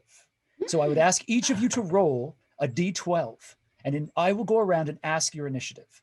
And if you roll the same number as another character, you are harmonizing with that character, meaning you can combine your abilities and perform your action as one. That's so That's cool. so good. That's dope. Additionally, if you have a speed score under your accessory, you may use that speed score to shift your initiative to where you want it, below or above the number you rolled, up to the maximum of the number that you have. So for instance, if you have a 1 and you roll an 8, but a friend rolls a 7, you can use that 1 to change your 8 into a 7, and you are harmonizing. Oh. Neat. So I will start just in a random order here. Xander, what did you get for your initiative, please? I have a 5. And can I say I have 3 speed to play with? If that Ooh. means anything. We will wait until we hear all of these. So Luster has a 5, and we'll act on 5 at the moment. Volcano, what did you roll on your initiative? 10. Ooh. Excellent. So a 10 and a 5. And Bone Throne Bone, my apologies. Throne Bone, what did you get on your initiative? A 1. I was too excited by the crowd. And Roxy, what did you roll on your initiative? I rolled a 3. You rolled a 3. I also rolled a 3.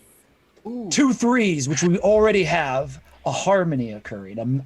And the two of you will be able to act together if you so choose. What's a Now- 3-part harmony? Yeah. If you can add someone else to it, the Good attack eye. becomes even more powerful. So, So- let's say Yes. I will use 2 of my speed to go down to a 3. Very well. Can Oh. anyone else harmonize? No. No. Very Mine well. is not speed. And so Throne Bone has a 1, but on a 3, Luster, Kitty, and Rock Opera will be going at the same moment and attacking with great fury. And then on a 5, Volcano will go. Is that correct? So it begins. At a 1, Throne Bone, what do you do? Oh, lower's better. Oh, Golf number 1 scores! means Yeah. Oh, then just kidding. I'm ready. We That was- always fight for the underdog in Yeah. Ragnarok. Well, then, in true fashion of my patron, I throw myself because it sounds like someone's ready to play. And she drops onto all of her limbs and throws herself up, and as she spins in the air and then lands a little bit closer to the aggressors, she has landed with a full those street performers with the huge band like contraption that's got like trumpets and drums and guitars and all of these instruments attached to the limbs Yes. with strings. And but upon closer look, you notice they're all children's toys. They're all made of plastic, and the keyboard is the kitty cat keyboard, and So everything creepy. would say like Fantasy Fisher Price on the side. So all of the noise is joyful and metal. And as she runs towards them with every movement of her limbs, the instruments make a cacophony of noise. And yeah, with that, the louder she gets, the more she can play with them. So you are going to spend your action, and you are going to be building the noise around you so that you can draw from the tributes within that. So to do this, Throne Bone, I will ask you to make a legend smithing roll, but to add a die for your speed. So I believe you will be rolling 2 dice. Okay. And you I are have looking one in for legend fours. smithing, but I don't see my speed. It is underneath your accessory. Ah! Oh, I have one. Okay, I see it now. Haha! 2 dice in your pool. Now you roll your performance pool, and you will tell me if you get any 4s or 1s. No. Just 2s and 3s. 2 2s. With your 2 2s, you make an immense amount of noise, but you realize that it is not loud enough. The crowd is drowning it out.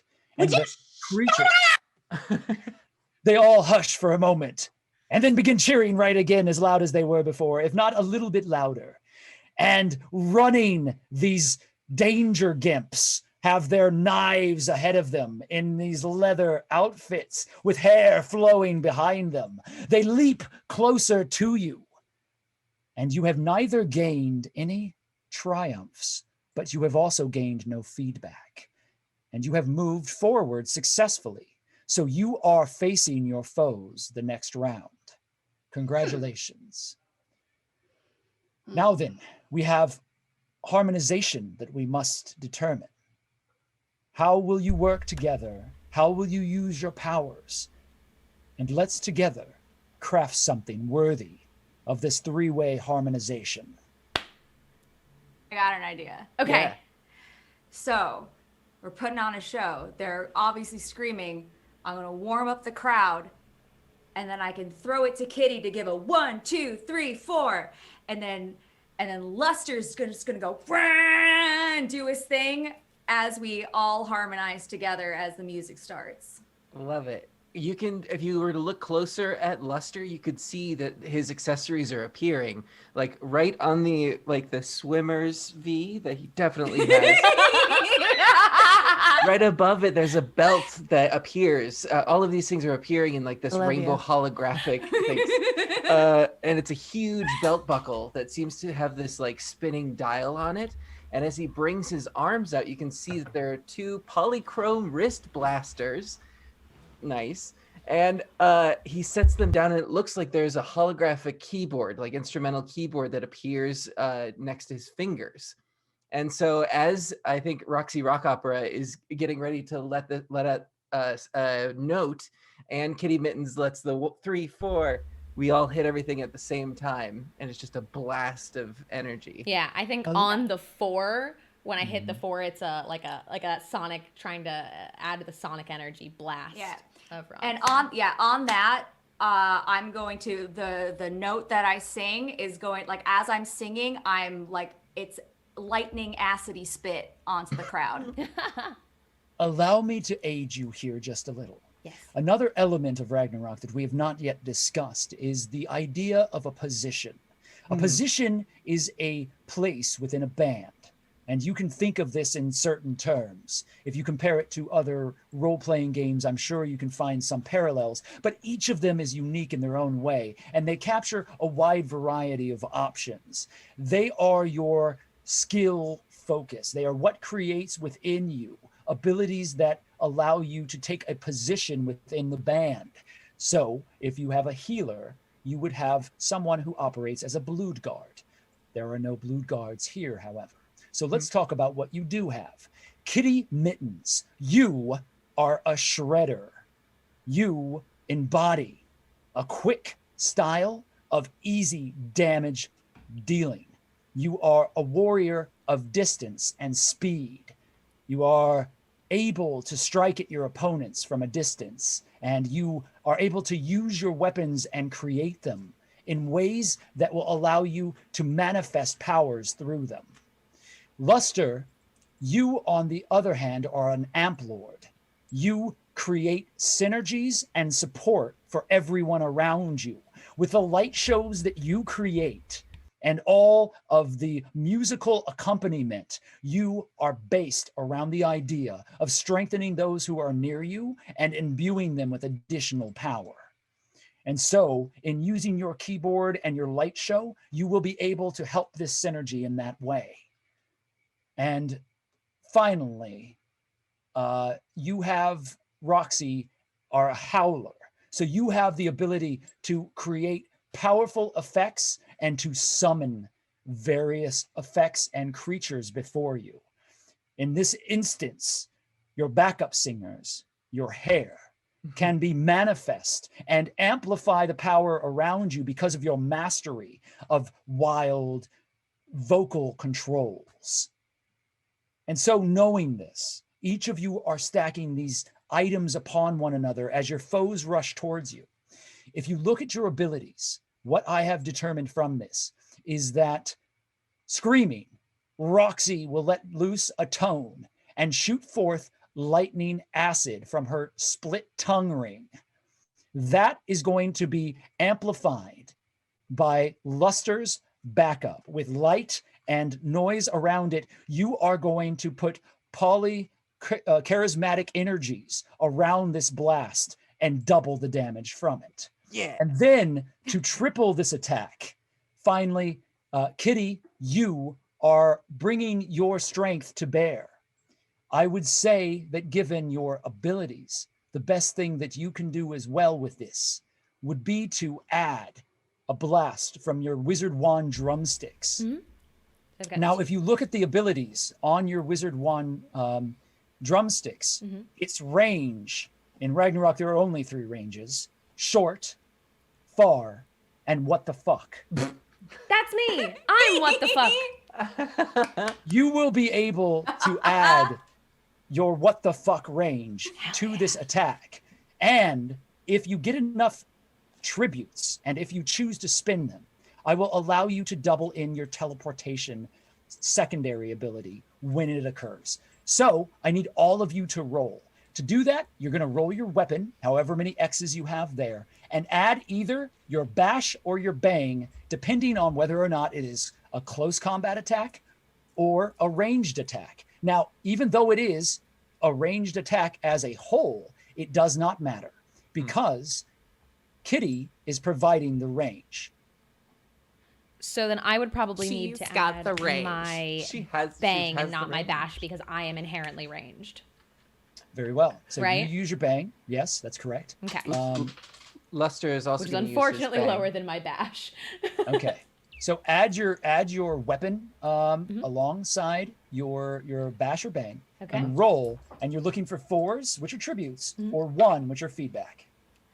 Okay. Y'all, I'm Tributes. so into this. I just want everyone to know that this is very cool. How many tributes do you have? You have 2. 2 tributes. Amazing. Roxy has gained 2 tributes for the attack. You have 1 tribute. One Yes. tribute. And 1 each. So 4 total tributes. And then I got Now, 2 ones.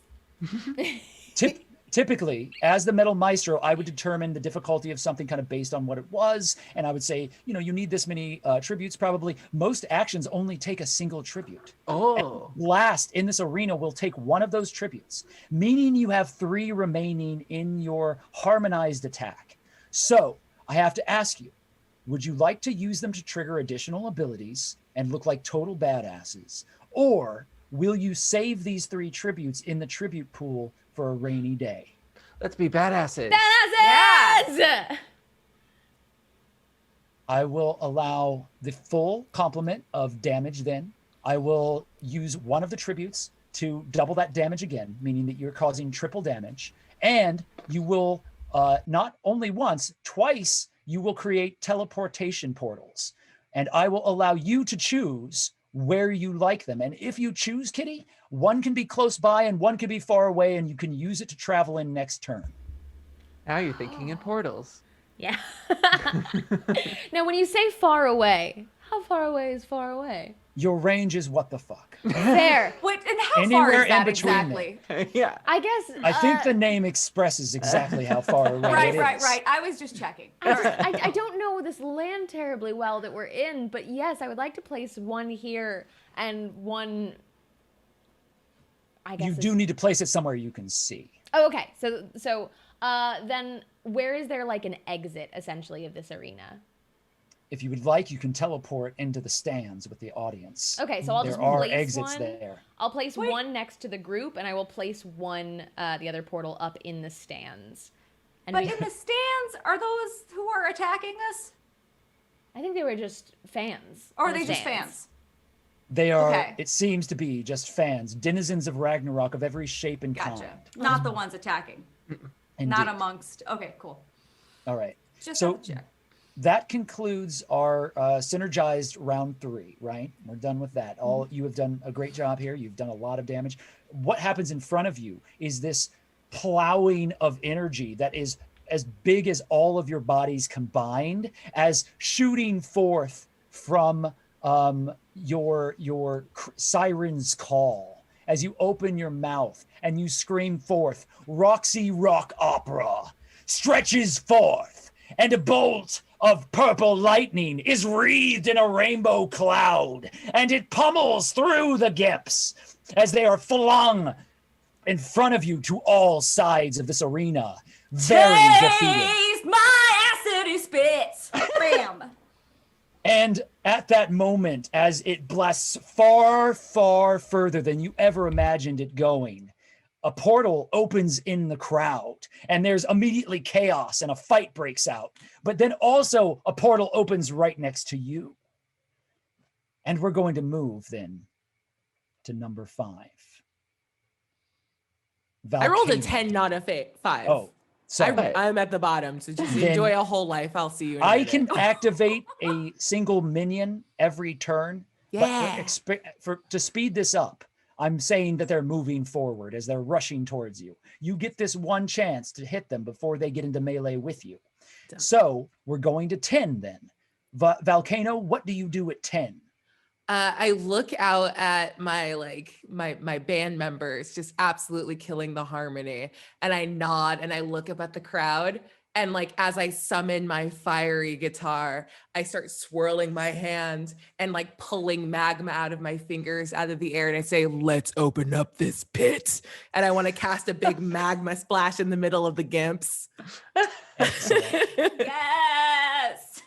All right. So summoning forth the fiery powers within you, you are going to do an elemental blast. Yeah. And so magma is going to shoot forth from your screaming face as you have a short range 2 damage or long range 1 damage, which means that you can hit your opponents, but it's at long range, only getting 1 damage each.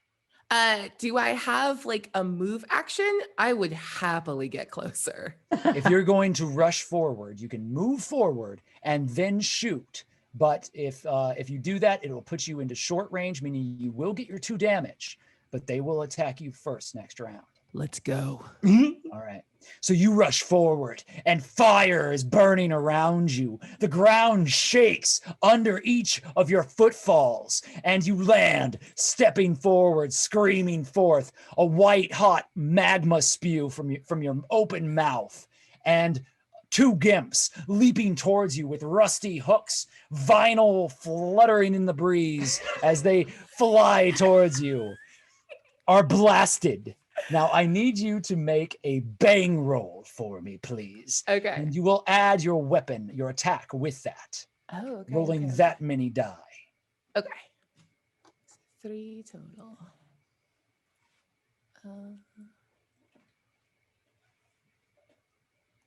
I got I got 1 tribute and 1 feedback.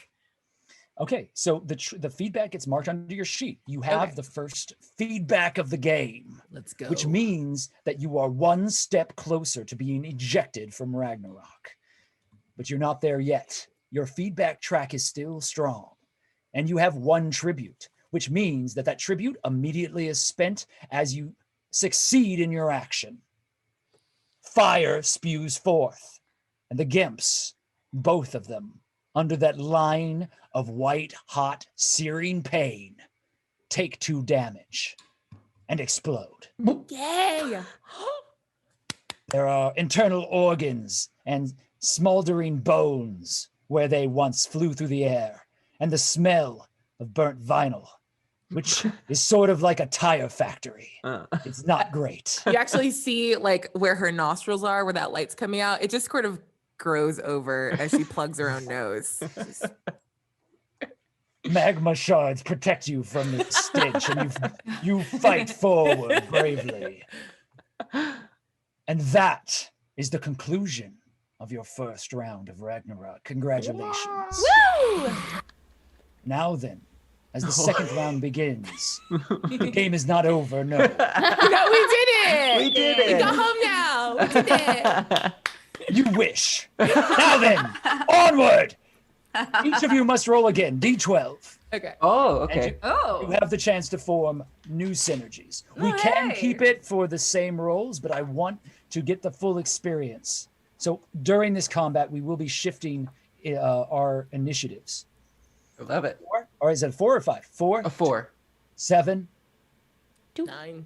9, and a 2. We have 2. An 11. It's 11. Oh, I see. 11. Don't have that many fingers. I understand. So Yeah, that 11. All right. So we do have an 11 and a 9 Oop. and maybe a 7. Depending on your speeds, you might be able to create synergies. Can you create synergies? I can go. I have 1 speed, Right. so I can you either could go to 10? become a 10 Or a 12. or a 12, which doesn't help me. I Doesn't only have help. 1 speed too. I don't Very have well. any speed. I'm sorry. That's all right. You are a rock. You are powered and I'm a bodied. rock. Quickness is not your strong suit. Very well. The avatars will act alone this round. Beginning at 2, Kitty, you have witnessed the glory of your first strike, and all of the gimps throughout this arena gasp. Oh, as they continue forward, ready to kill you. Oddly polite. Excellent. Okay, so how close are they? Now they are a few steps away, ready to engage your group in hand-to-hand combat. Those that were further back have rushed forward. Some, however, are much closer to both Volcano and Thronebone, Can I? as they are not part of your group now. Okay, can I safely use a ranged attack, or would I need to get away a little bit? You would have to move away. Would going through the portal utilize my action? Ooh. You may move through the portal, and in doing so, you may still attack if you choose. Yeah, I will go through the portal, and I will use my what the fuck range to fire some kind of like fiery blast out of my drumsticks from the stands. Jumping into the air, Put a leg down Ro- on a civilian in the stands. Kitty reappears in the stands, and the crowds goes wild as you now are amongst them, and people are asking you to autograph things and are being polite, but it's a little much. It's a little much, Spit and on you me. really just want to break Yeah, someone's asking to be spit on. Someone's asking if you want to be their girlfriend, and it's inappropriate. But you ignore them all, the trolls, and you fire forth. They're literal trolls. Yeah. You fire forth from the magic wand drumsticks that you hold, and you may now make your attempted strike. You have 2 to attack with, but you also have your bang skill. How many dice do you roll? 3. Roll Okay. 3 dice. I got. And I will remind. Oh, go ahead, please. Go ahead. Oh, there are no triumphs in the triumph pool. Collectively, if you collect them, you may draw upon them should you need them. Go forward. I got 2 4s and a 2. Nice. You have 2 triumphs. Mm-hmm. You use one of them to succeed at your action immediately. Now, you may bank the other for your partners here in the band, or you may use it to affect a special skill. I will bank this one, especially since I have left them in the arena and I am way up here in the stands now. So good luck. And as you do so, the portals close as your round ends. And now you are in the stands and far outside of actual combat. I'll pose Although for the a trolls, selfie. that you pose for a couple of selfies. And all the poses are this in Ragnarok. And so after a couple of selfies, the trolls behind you begin arguing over who gets the next selfie. And you begin to worry about your positioning anew. Moving forward, who I believe it was Roxy who had the next lowest initiative. No, I'm sorry. I had a 4. Yeah, it was Luster then. Luster, you will be acting next. What would you like to do? So as Kitty teleports, I get Roxy and I are kind of still next to each other. Luster will look at Roxy and then look at the crowd that's suddenly very close. And again, we'll play the chord, but this time before it was sort of a major chord, so it was very bright and powerful blast. This time he moves his fingers to be a more minor chord and waves them in front of him like a couple of fans. And as he starts moving them, this energy comes out of the wrist keyboards, and it comes out in like a burst to affect them. Using your Amp Lord abilities, you summon the power of Shrika, and this brilliant light surrounds both you and your airborne instruments as sparkles begin exploding around you and the noise of the chord shifts.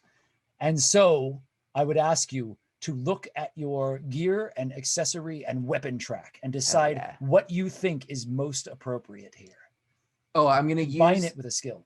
my polychrome wrist blasters. That's right. And for this one, I'm going to go with bang again because I'm going for more of an area effect. Very well. So And I'll be rolling. You have a long range with this if you choose, so you can go between long range and short range. So you may go ahead and roll those 3 and determine whether or not you strike and if you have tribute to spend. Well, I have 1 tribute and 1 feedback. So you have earned a feedback that brings you closer to being thrust back into Mundania.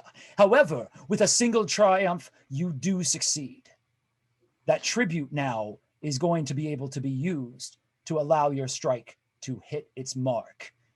It immediately stuns one of your opponents, correct? Correct. And in hitting the Gimp that was leaping very, very dangerously close to Thronebone, the Gimp falls to the ground. Ow! Stunning, darling. That's my turn. Next, I believe, is Roxy Rock Opera. Is that correct? I have a 7. If anybody has 7. lower. No, Okay. no one has lower than a 7. So you are up, Roxy. What do you do with your turn? So I can't resist a pun, and I want to turn somebody into stone. Is there somebody in melee range? Indeed, they are now within melee. Okay, so using my golden sparkle aura, I'll say, "Are you ready to rock?"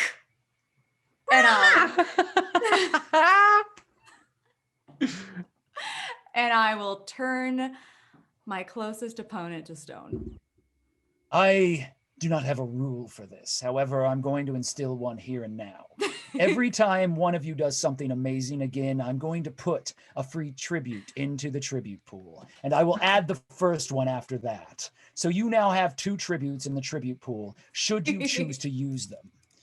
Now then, you shout out and you're striking at one of these opponents that are close by, hoping that your voice will turn them, breaking them into stone and causing them to wither away. The first thing that I would ask you to do is to roll. This will be your sparkle golden aura, which is a part of the armor that has sheathed you. So you have 2 dice to roll, along with, I will say, a legend smithing. Ooh, okay. So you, in your song, will be attempting to calcify them forever. I didn't get any 4-star ones. However, you have gained no feedback, and there are 2 tribute in the tribute pool, one of which you put there.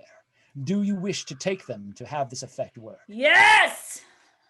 How many do you wish to take? Do I leave one or do I just fuck it, just do This is Ragnarok. It's a one Fuck shot. it! Let's go. Let's do You this. take both of the tributes. And in doing so, 2 of the gimps stumble backwards. They are stunned first, and then you watch as their body slowly turns to stone. And then, and they explode outward into dust. Yeah. And my snakes just go rock. Now then, I have been kind in holding back a bit. However, the remaining gimps, 3 of them, are going to attack. One of them sees their allies fall and turn to Roxy. Hooked, razor-sharp, rusted blades swat at you. Roll your defense, Roxy. Oh geez, what am I rolling? You have 2 in your defense, and if you wish to try to convince me as to a move that you might make to try to add to that, I can be swayed to give you an ability benefit. You know, she's a floating snake lady. That's a good Fair argument. point. I Fair. mean, She has a point. it's so use concise. use your slink and your defense together, Yes. All right.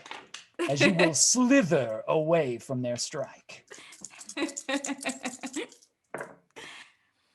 I got 2 tributes. Nice.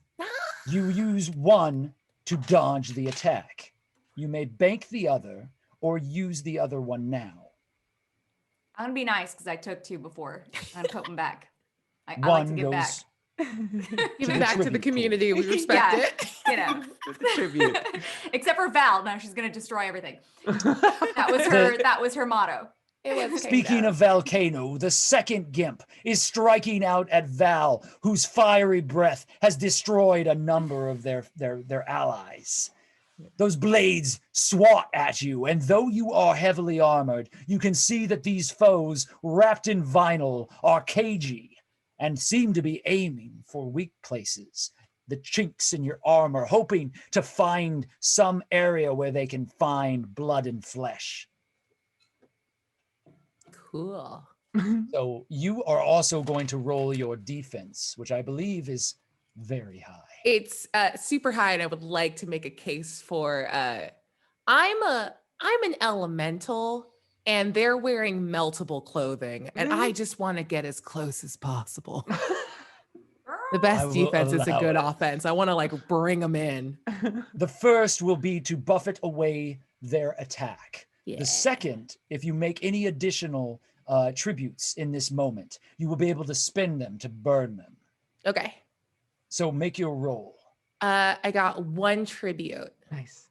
So while you do not burn their vinyl or their blades, you do buffet away their attacks as steel strikes against stone, and they seem perplexed as to why they cannot catch purchase. What? You hear under their breath. You're in here with me. They scream. Next, ready or not, we will move forward over to Thronebone. Thronebone, what would you like to... Oh, there is an attack I have yet to resolve. As another of these Gemps swings at you, striking at your strings, hoping to cut them loose so that your musical instruments fall useless to the ground. That's not fun. I have 1 defense. Roll your defense, but to aid you in this, Yes. I feel that you have been preparing for this attack and will allow you to roll your stunts alongside it if you can describe to me the way in which you will dodge this attack. She's been lying in wait, watching them gather around as if about to clasp hands and join in a sweet dance of death. So as the slicing comes for her strings, she develops a giant tutu that creates a border around her and starts doing ballet out of the way of the slashes. Your tutu appears and you begin dodging. Now let's see if you can create any tributes. Let's see. And we have one. We have one. Yeah, Okay. sorry. Yeah. Do not be sorry. You are a band. Ooh. I got a 1 and a 4. Nice. So you have an additional feedback, and you are 1 step closer to being shunted back into Ragnarok. However, you have succeeded, and in so you do not need to draw from the group tribute. And so you dodge away, dancing in a confusing manner. The Gimps slash forward, and as their steel blades hit the ground, you hear, "Oh man."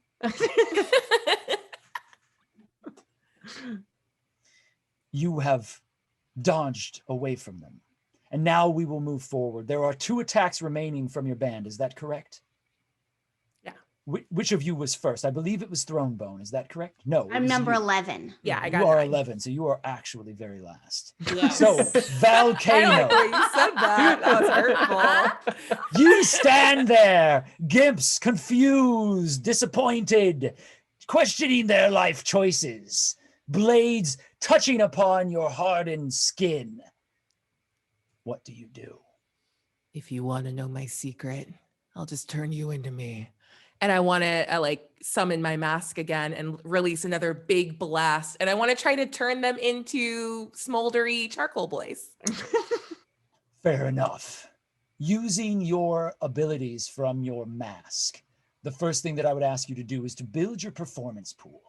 So take your attack, the number of dice that you will be rolling, and then we will add them together with your bash.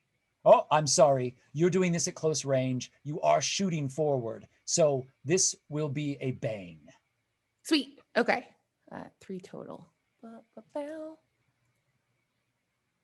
However, if you gain additional tributes, we can use some of your other special abilities. I got all 4s. So I have 3 4s. Yeah. Glory shines upon you, Avatar. With that many tributes, you will be able to not only succeed, you could put 1 into the tribute pool, and you could spend 1 to either double your damage or create a ring of ash and smoke that obscures you. Hold on. Let me get, yeah, I know what I want to do. We'll bank 1 pass 1 off for the homies. And I want to grab the closest one to me and just exhale like hot lava and ash into their face. And when they finally turn just into a smoldering charcoal like husk, I just head bash them and kick up a massive cloud of ash and smoke around me, obscuring everything in short range. Absolutely. You now are covered in ash and smoke, Avatar, as it spins around Volcano. Immediately, though, you see the smoldering husk, full, extra well done Gimp, is shot forth from this cloud and hits the dirt ground, shattering into a spark of ash. The other gimps slide to a stop, considering running away. Next in line and final amongst the band, and I will remind you, though you are last, you gain the benefit of a very quickly filling tribute pool. There are, I believe, 3 tributes in that pool. Off. Let's go! Throne Go, Bone, you creepy skelly! what do you do to bring the pain to these gimps? Well, first of all, I want to make sure I'm as near as many of my new GIMP friends as possible. Very well. And I've been watching everyone else have all of the fun. And this is not acceptable, as I refuse to be left out ever again. And when self-doubt enters Thronebone, she decides to wrap all 8 of her arms around her own body, because there is nothing more metal than self-love. Yes. And as she gives herself the confidence and love that her quaking bones need, she pulls in all of the strings with her, and the instruments explode forth out from her as the strings have been stretched to their limits. And I would like to try to do my special attack from my weapon if possible. Swords aplenty. Yes, except this time it's toys aplenty. Toys aplenty shoot forth. Now, to build this, it hits all foes within short range, and you have moved into their depths and are surrounded by no less than 5 gimps. And as the colorful toys explode outward, they are within short range and will be hit as long as you succeed on your roll. Your attack alone has 3 dice. Yeah. You add to that either your bash or your bang. Bash. 6 dice will be rolled, Wow. and you have a tribute pool of 3, Yeah. from which you are also able to draw. Yeah. The more tributes on. that you place upon this, the more powerful the attack will be. Destroy them all. Okay. Ooh. 3 4s, no 1s. Ooh! Bunch. There's Yes. no ones, no feedback. Come Because the on. more powerful you become, the more dice you roll, the more chance you have to build this feedback that is dangerous to you as an avatar, because you're funneling too much power. But here in this moment, you have used it, and the powers of calamity fill you. Now, Thronebone is a brutalizer. A brutalizer, in the most simple of terms, slaughters every fucking thing it sees. Ooh. Can I spend an extra tribute to add damage? I gotta catch up after all. Are indeed doubling the damage, doubling the number of opponents, and doubling the range. You spend 3 tributes. 1 to succeed, the 2 that you rolled, plus 1 from the pool. Yes. That means double damage is inflicted on a long range to the gimps in the area, meaning that your crew will be cleared from them when all 6 damage falls upon them. They explode in a colorful blast of confetti and toys as your arms shoot out in all directions. And as the confetti flies through the air and sparkles and lights continue to beam forth, and you all stand there, the wind whipping around you, the arena has been cleared. She does a full metalhead banger hair twist as the flames whip around her for her rainbow hair death boost, which is what travels the extra distance. And then she goes, "Ooh!" Now I'm dizzy. Did she also explode the two fans in the stands that had started arguing behind me? You're currently fighting them. Okay, They all didn't right. explode, so you're wrestling with them and trying to get away. We'll deal with you in just a moment. Your situation is a little complicated. However, above the arena, magical light spews forth in an arc that is like a rainbow, but it looks like blood, skulls, and fire, and it opens up and reads intermission. And immediately the fans stand and some of them begin moving around. Some are starting mosh pits. Others are talking amongst each other. A few extra selfies are snapped and you're relatively left alone. As you're up in the stands, Kitty, you can return down if you like. Just kind of like dust off my coat and I'll head back down to the party. Like a rainbow in the dark. I couldn't resist. Feel free So- anytime. Yeah. You teleport down just to make it quick. Yeah. You teleport back down into the arena, and your band is standing there.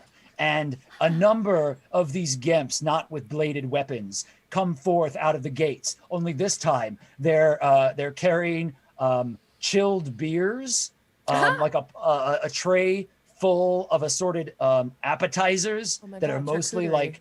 Yeah, well, it's not a charcuterie plate. Okay. It's more like pizza rolls and pigs in a blanket. But An adult they charcuterie. bring them out. Yeah, it's a metal charcuterie plate. There is a bowl that is for throne bone that is marked throne bone, and it's a bunch of M&Ms. Pick a color, throne bone. Got you. No Yellow. Can there Okay. can there also be just the marshmallows from the cereal? You don't know how they got your order right, but they got it exactly right. That's what's in the bowl. Wait, we had a writer? I didn't add anything weird to my writer. That's how you know they read the whole thing. And Can so I get some Chair- throat coat tea? It's really hard talking like this. I demand a brandy glass full of brown M&Ms. Behold, a gimp appears with a brandy glass full of brown M&Ms and an umbrella. And so each of you are given refreshment. Chairs arrive, and the legs of them are the gimps. So the gimps get into Oh. positions, and they unfold nice. these Yeah. yard ornament type chairs are unfolded and sat onto the gimps, and each of you can take a seat. I feel like Roxy and Luster just kind of look at each other in our floating half like snake or fish forms, and we're fine. A gimp comes up to you and has multiple spray bottles and begins spritzing you. Moisturize me. I'm gonna Yes, immediately that Evian spray. I'm gonna immediately leap up onto one of the chairs, and if there's like a table full of the drinks next to me, I just want to like tap it until it knocks One of the over. gimps appears behind you with a laser pointer and runs it in front of you at random patterns. I leap after it. And as you are enjoying your refreshments, a figure appears. Thronebone is like running back and forth in the field as the person is chucking M&Ms and marshmallows and they're catching them. Done. Val It is happens. posted up on like 8 gimps with like a mug that says vocal rest as she just sips tea. They have a honey dripper and they have Hulk juice and they're pouring it down your throat. Like vocal And it bees burns. spray. Yeah, It's just catching on fire before it drops. It's turning into molten Hulk juice as it no. slips down your throat. It's actually very soothing. Nice. And as each of you are enjoying your refreshments, a silhouette appears in a single spotlight at the far side of the arena. It is a short, stout individual with strange ears. And as they waddle closer, you see what looks like Danny DeVito if he was a mouse man.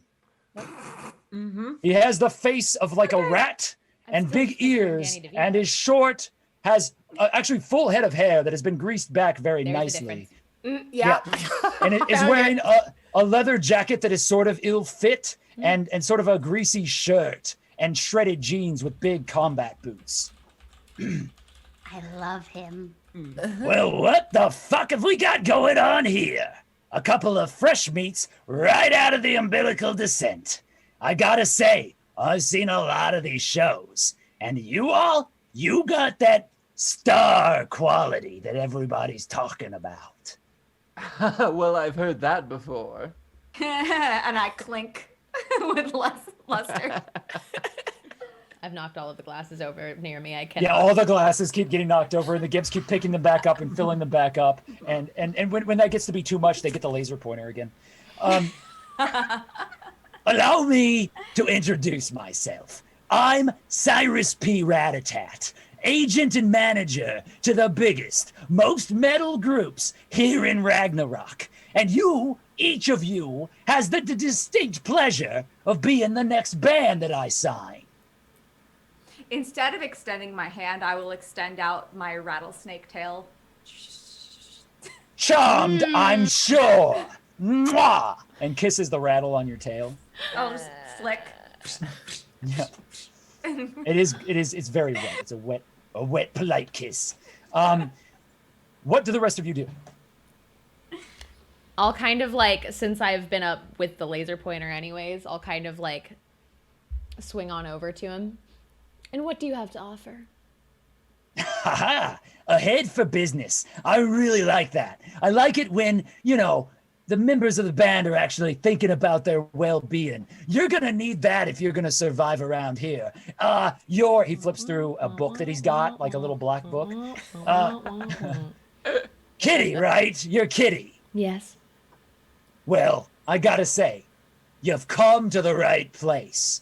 I can offer you fame, glory, and notoriety on a track that no other agent within Ragnarok is going to be able to handle for yous all. But can you handle a warm laptop for her to nap on? Yes, I absolutely can handle a warm laptop. Should it still be connected to the poor schmo I'm supposed to cut it off of? Yeah, that's probably for the best. I only want it if you're trying to use it. Or someone's trying to use it, so. All right. Well, does anyone else have any demands before we get this paperwork started? I just want to get it out of the way before the next round, because I got to tell you, nobody makes it past round 2 very easily. Round 1, they're gips. Round 2, you better buckle up. If you've got a Vork's cork, you better use it now. No. I don't even know what. I'll agree if I get to see the contract first. Fair enough. Here you go. And he unrolls this massive roll of paper that unfurls before you. And then he hands it to you with a quill made of gold. You're about to become a star. What do we get? Is there Stardom, a signing rich, bonus? famous. What? Yes. Is there How anything much- with touring? I like tours. Yes. How much percentage of merch do we get? 90% of merch, but you have to survive actually the really 3 good. trials. Yeah. The 3 trials, you said. 90% of merch is good. Unlimited M&Ms, yes. That's on there. Oh, Because okay, I don't. all right. The great thing is I don't have to feed you if you're dead. So, unlimited, sure. All right, now, and she moves the contract down and goes, now promise you won't screw us. Me? And like Cyrus P. Ratatat? Her pinky extends to an uncomfortable length to wrap around yours. And my So- fangs just kind of slowly expose themselves. I have the feeling that you are pulling forth some very stretchy, strange, twisted magic in doing this. And also you then begin intimidating as well. This feels like a challenge. So I would ask any who wishes to use either schmooze or, Ooh. yes, their schmooze A lot. is one way that they could do this. Also, you may be able to flex if you so choose. So if you wish to use a more physical ability like brandishing your weapons, I will allow you to add a minor bonus to the roll for the individual that will make this social encounter check. Can my shank like pinky be the intimidation? Because I'm not so Yes. good with the words. Yes. I I think go- I'll go with flex, and my fangs will expose, and my tail will just go behind me. Very well. I want to contribute a little bit of just low ground rumbling. I'll use my schmooze. I have 3 schmooze. Ooh. Ooh. All right. So Kitty steps forward. You're going to be the leader then, huh? I don't like to think of it as a leader. I like to think of it as trusting you the least. Fair enough. That makes a lot of sense. And he just sort of nods as you're there. And you step forward, and as you kind of like gather in the energy of your group around you, I believe that was 3 actions that were being spent to help this schmooze. Is that correct? All right. So go ahead and roll your schmooze and add 3 dice to it. Oh, okay, so 6 total. Goodness. But remember, with great power comes great feedback. Oh, God. Okay, I got 3 4s. I got 2 2s and 1 1. Okay. So you have 1 feedback that is generated by that will add on to your feedback track, bringing you ever so closer to Mundane. Total. All right. However, with your successes, which I believe you said were 3, Mhm. if you wish to do anything else with them, you can bank all but 1. Could I utilize my familiarity with like scanning contracts and pieces of paper from my previous life to like hyper scan the contract for any kind of shady business? If you give me 2 of your tributes, I will count that as 2 automatic successes on a cram, which you will do instantaneously. I'll do it. Okay. So with no tributes added to the tribute pool, you have used the aid of your companions around you to actually get a good read on this script. As it rolls in front of you, this contract is rife with lots of back doors that could very easily benefit Cyrus P. Ratatat. However, everything in the contract is based on the idea that you succeed with the knowledge that he gives you, meaning that this little rat character is going to feed you information that will put you on a genuine fast track to glory and power in Ragnarok.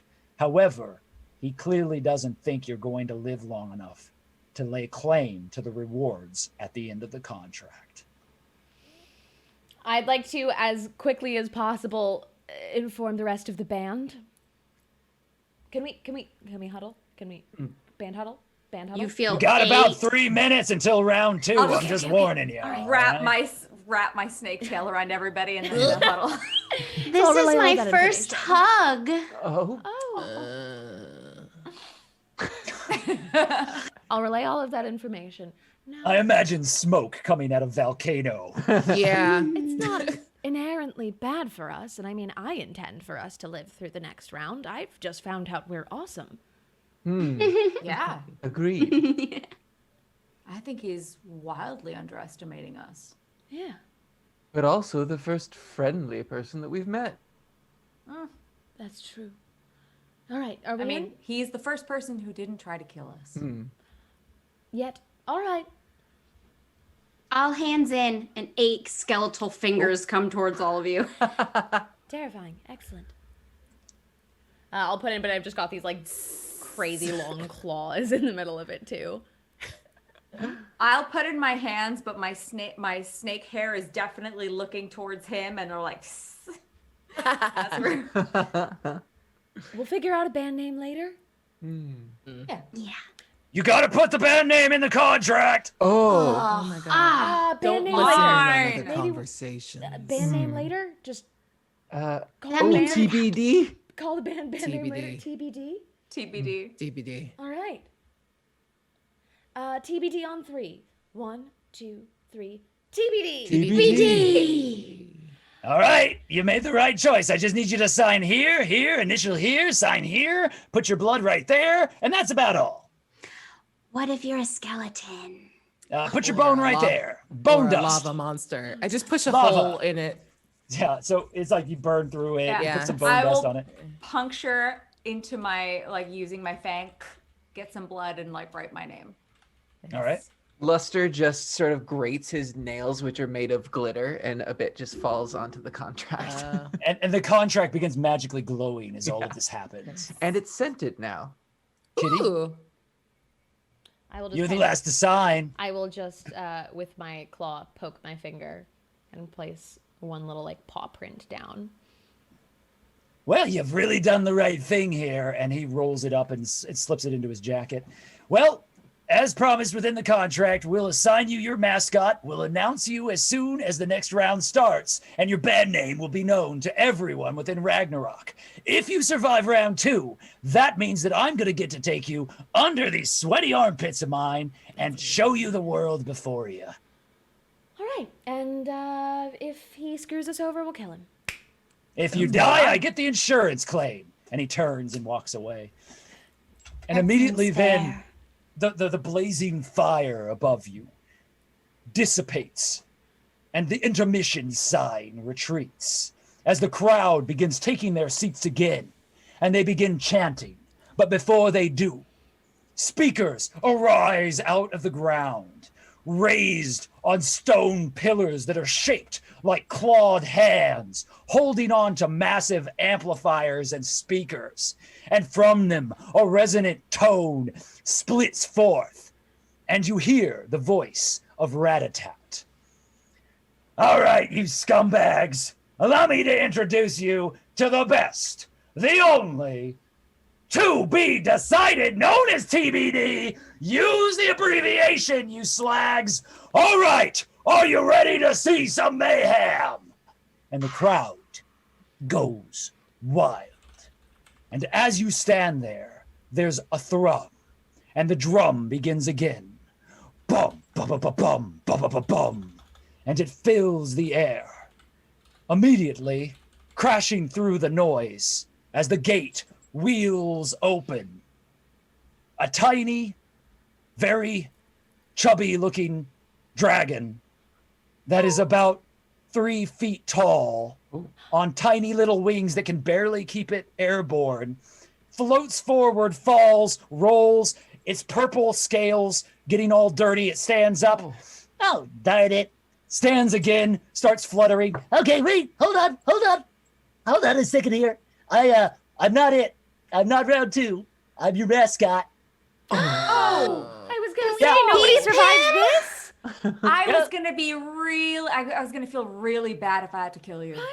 Oh, yeah, you can do that later if you're not happy with the service I provide. Mostly, I'm here to just accessorize. If you end up selling any merchandise, I could be used as a plush doll that might gain popularity. I don't know. Can you be our hype dragon? Yeah, Wait, we that's get to what the keep him. I was contract gonna says. say our first roadie, but Hype Dragon is way better. Yeah. Yeah, you're a hype dragon. Now it is upon you to know that my name is unspeakable in dragon terms, but you could name me whatever you like. Puff? Puff it is. Puff. All right, I'll be Puff. And kind of Of floats the forward. unspeakable dragon. The unspeakable dragon. Oh, that sounds mighty scary. I hope it works out. We're gonna work okay. on your voice.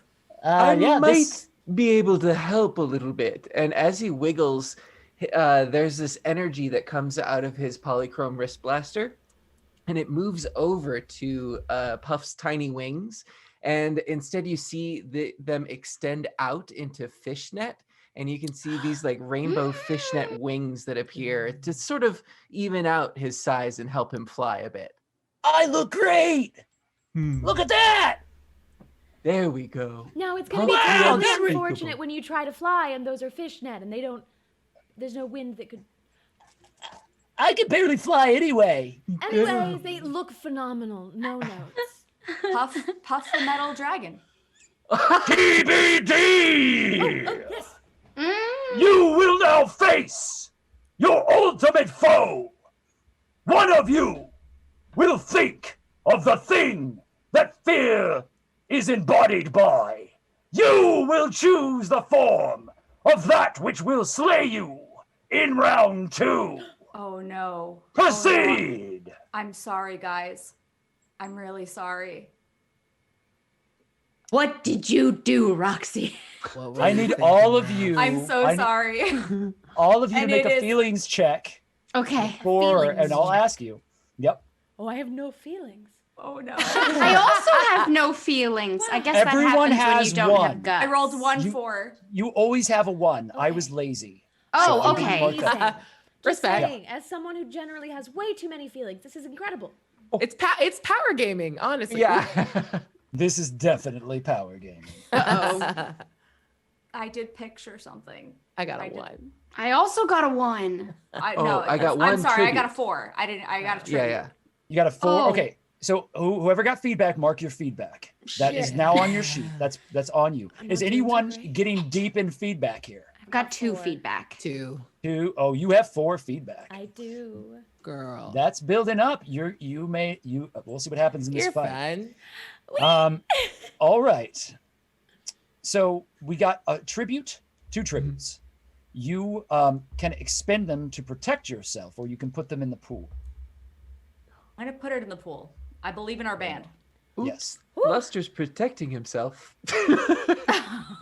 Fuck you, Okay. Lester. Lester protects himself. Therefore, and because Roxy was the first to admit to this, what did you picture Roxy? The Stay Puffed Marshmallow Man. No. You pictured the Stay Puft Marshmallow Man. TM. But Ragnarock TM. knows your heart and knows what you fear most. Oh. And you hear an enormous rumble as steps approach through the massive gate that through some strange sorcery reshapes itself to allow a dark and hideous purple mist to no. fill the arena. No. As emerging in a white pantsuit No! covered in coffee How dare you! is the Karen.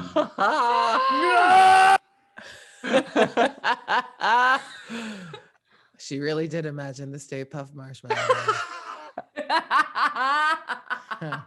That is shade.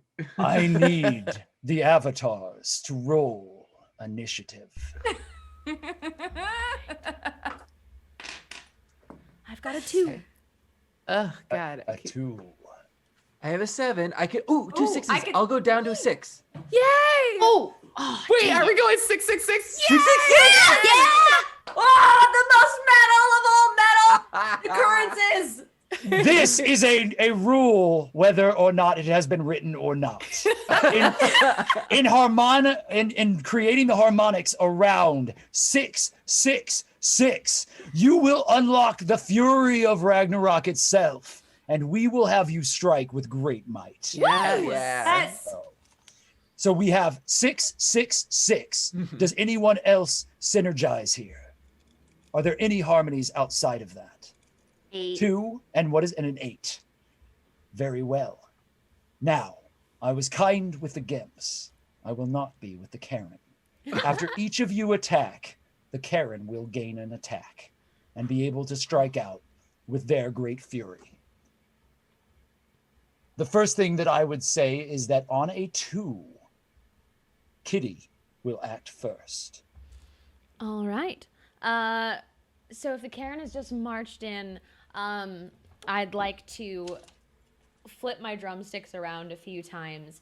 And if I can, I would like to actually try and throw one, like, straight at her eye.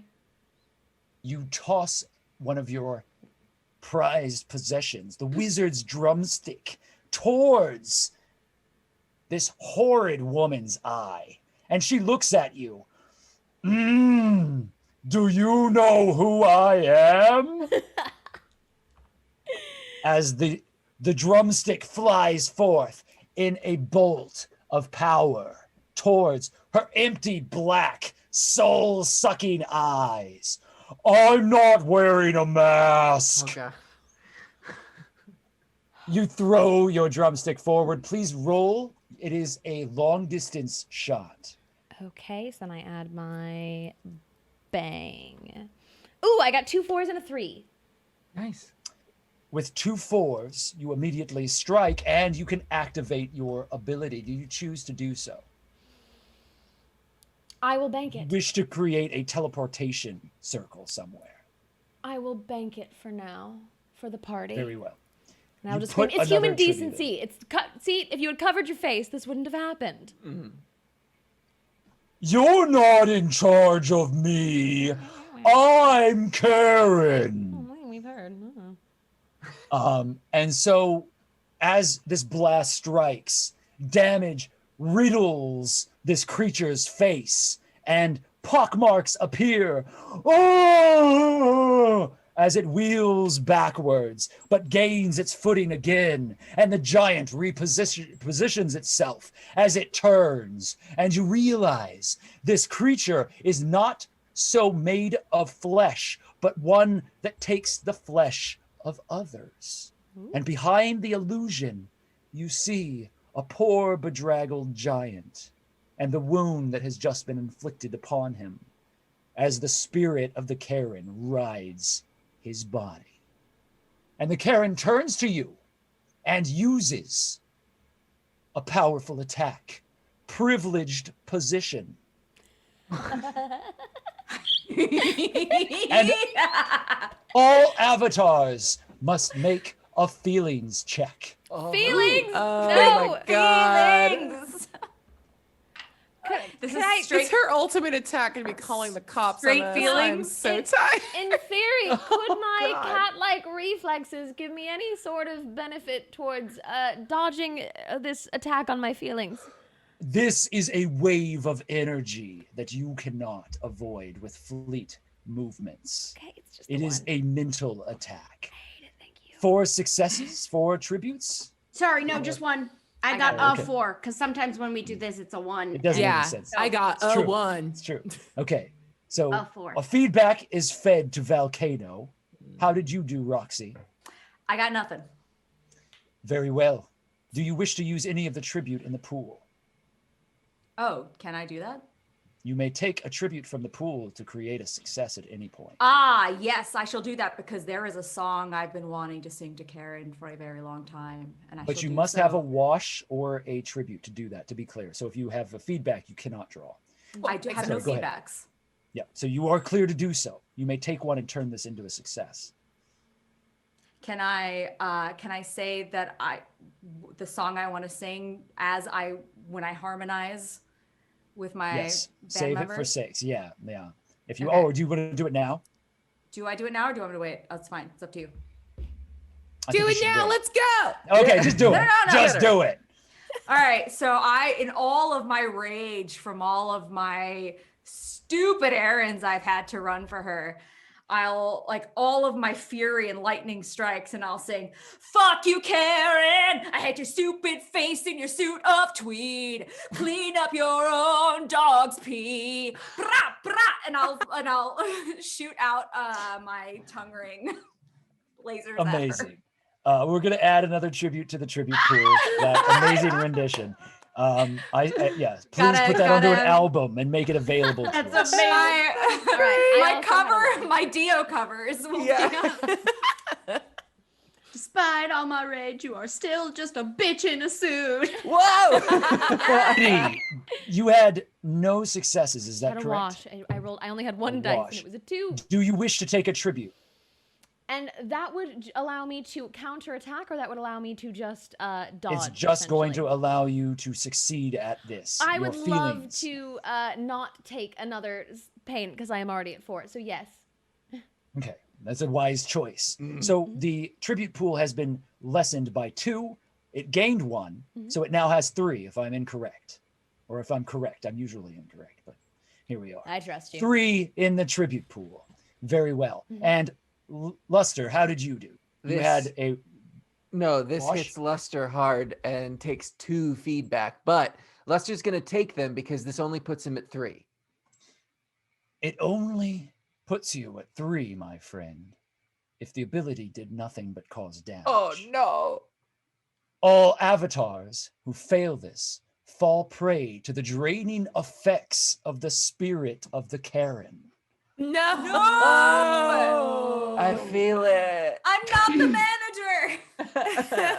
Each avatar must roll a d4 and add that much feedback to their feedback track. Whoa. Only if you have failed. Oh, okay. Wait. I rolled a 1. Okay.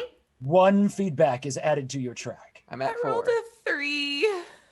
3 feedback are added to your track. How long is this track? If you look 6. at your track, I you don't want have to look. 10 marks that you may make, but I believe you have 6 made. You have 4 Yeah. You remaining. could use one of the things to succeed, couldn't you? No, because I rolled Too a late. feedback to. Oh, you Yeah. rolled a feedback. Yeah. That's right. If you gain feedback in a skill check, you may not use attribute to Yep. correct it. 4 feedback swing. I am susceptible to Karens for reasons that I don't think I have to point out. Fair. Understood. Now, we move past round 2 and we move into 6. Yeah! This is the synergy beyond synergies. This is harmony beyond harmony. This number rings out throughout Ragnarok. And so I will be very, very generous with whatever creative antics you create in this attack. Use them wisely. So first of all, Luster is going to activate his belt buckle. And this is a dazzling light show belt buckle. So we're basically creating an illusion of anything here. And I'm going to riff off of what Roxy and Val want to do.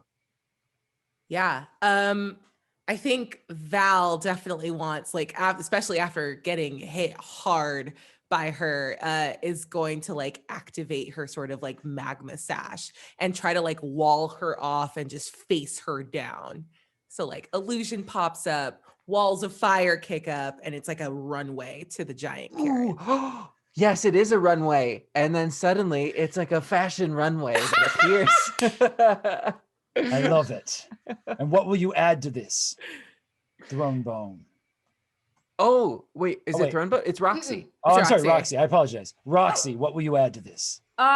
So to this, Karen always asks for the manager, so I'll be like, I am the manager! You can go walking down the runway, like Hell just screaming yeah. at. just slithering down this runway, just she is the manager. Just snakes. Val looks over at Luster also and just says, I think the Karen is an illusion on top of just some guy. Just throwing that out there. I'm happy to burn them alive. Whatever you then- want to do. Luster will flip the belt buckle. Instead of creating illusion, it's going to remove illusions. All right. So here's what I'm going to suggest, given what you've told me.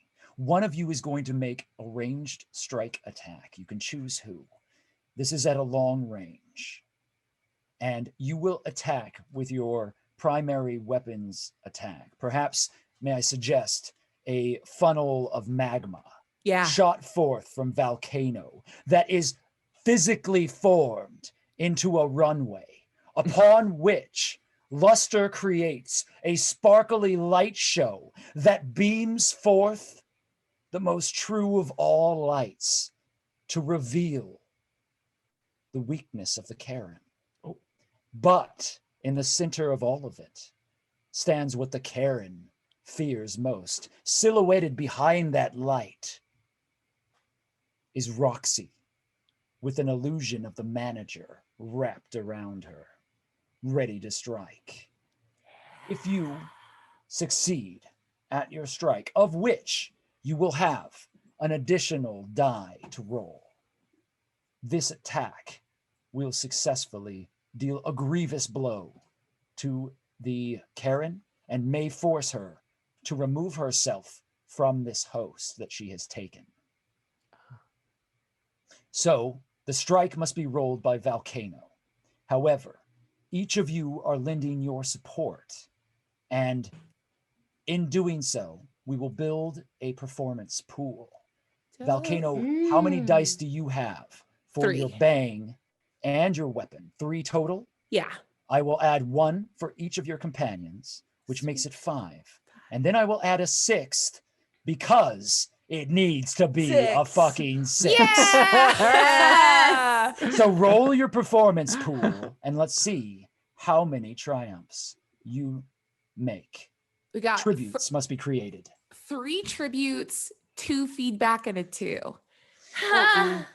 It's okay. This I'm an has 8. We're taxed fine. you and brought you down to a mere 2 feedback away from being shunted back to Mundania. However, in harnessing this power, the runway of magma shoots forth. The light show proceeds to beam the truth upon Karen, and Roxy steps forward, singing that she is the manager. The Karen stumbles back.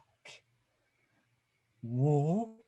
Ooh, I don't deserve this sort of treatment. As she falls backwards, the light of truth reveals the giant that she's taken, and her spirit through the light is torn away. The giant falls to the ground. Oh, where am I? Oh, What's up, dude? you all look pretty cool. I know. Oh, is anyone going to eat those brown M&Ms? All you, baby. Thronebone is doing laps around this arena at this point because she knew y'all got it.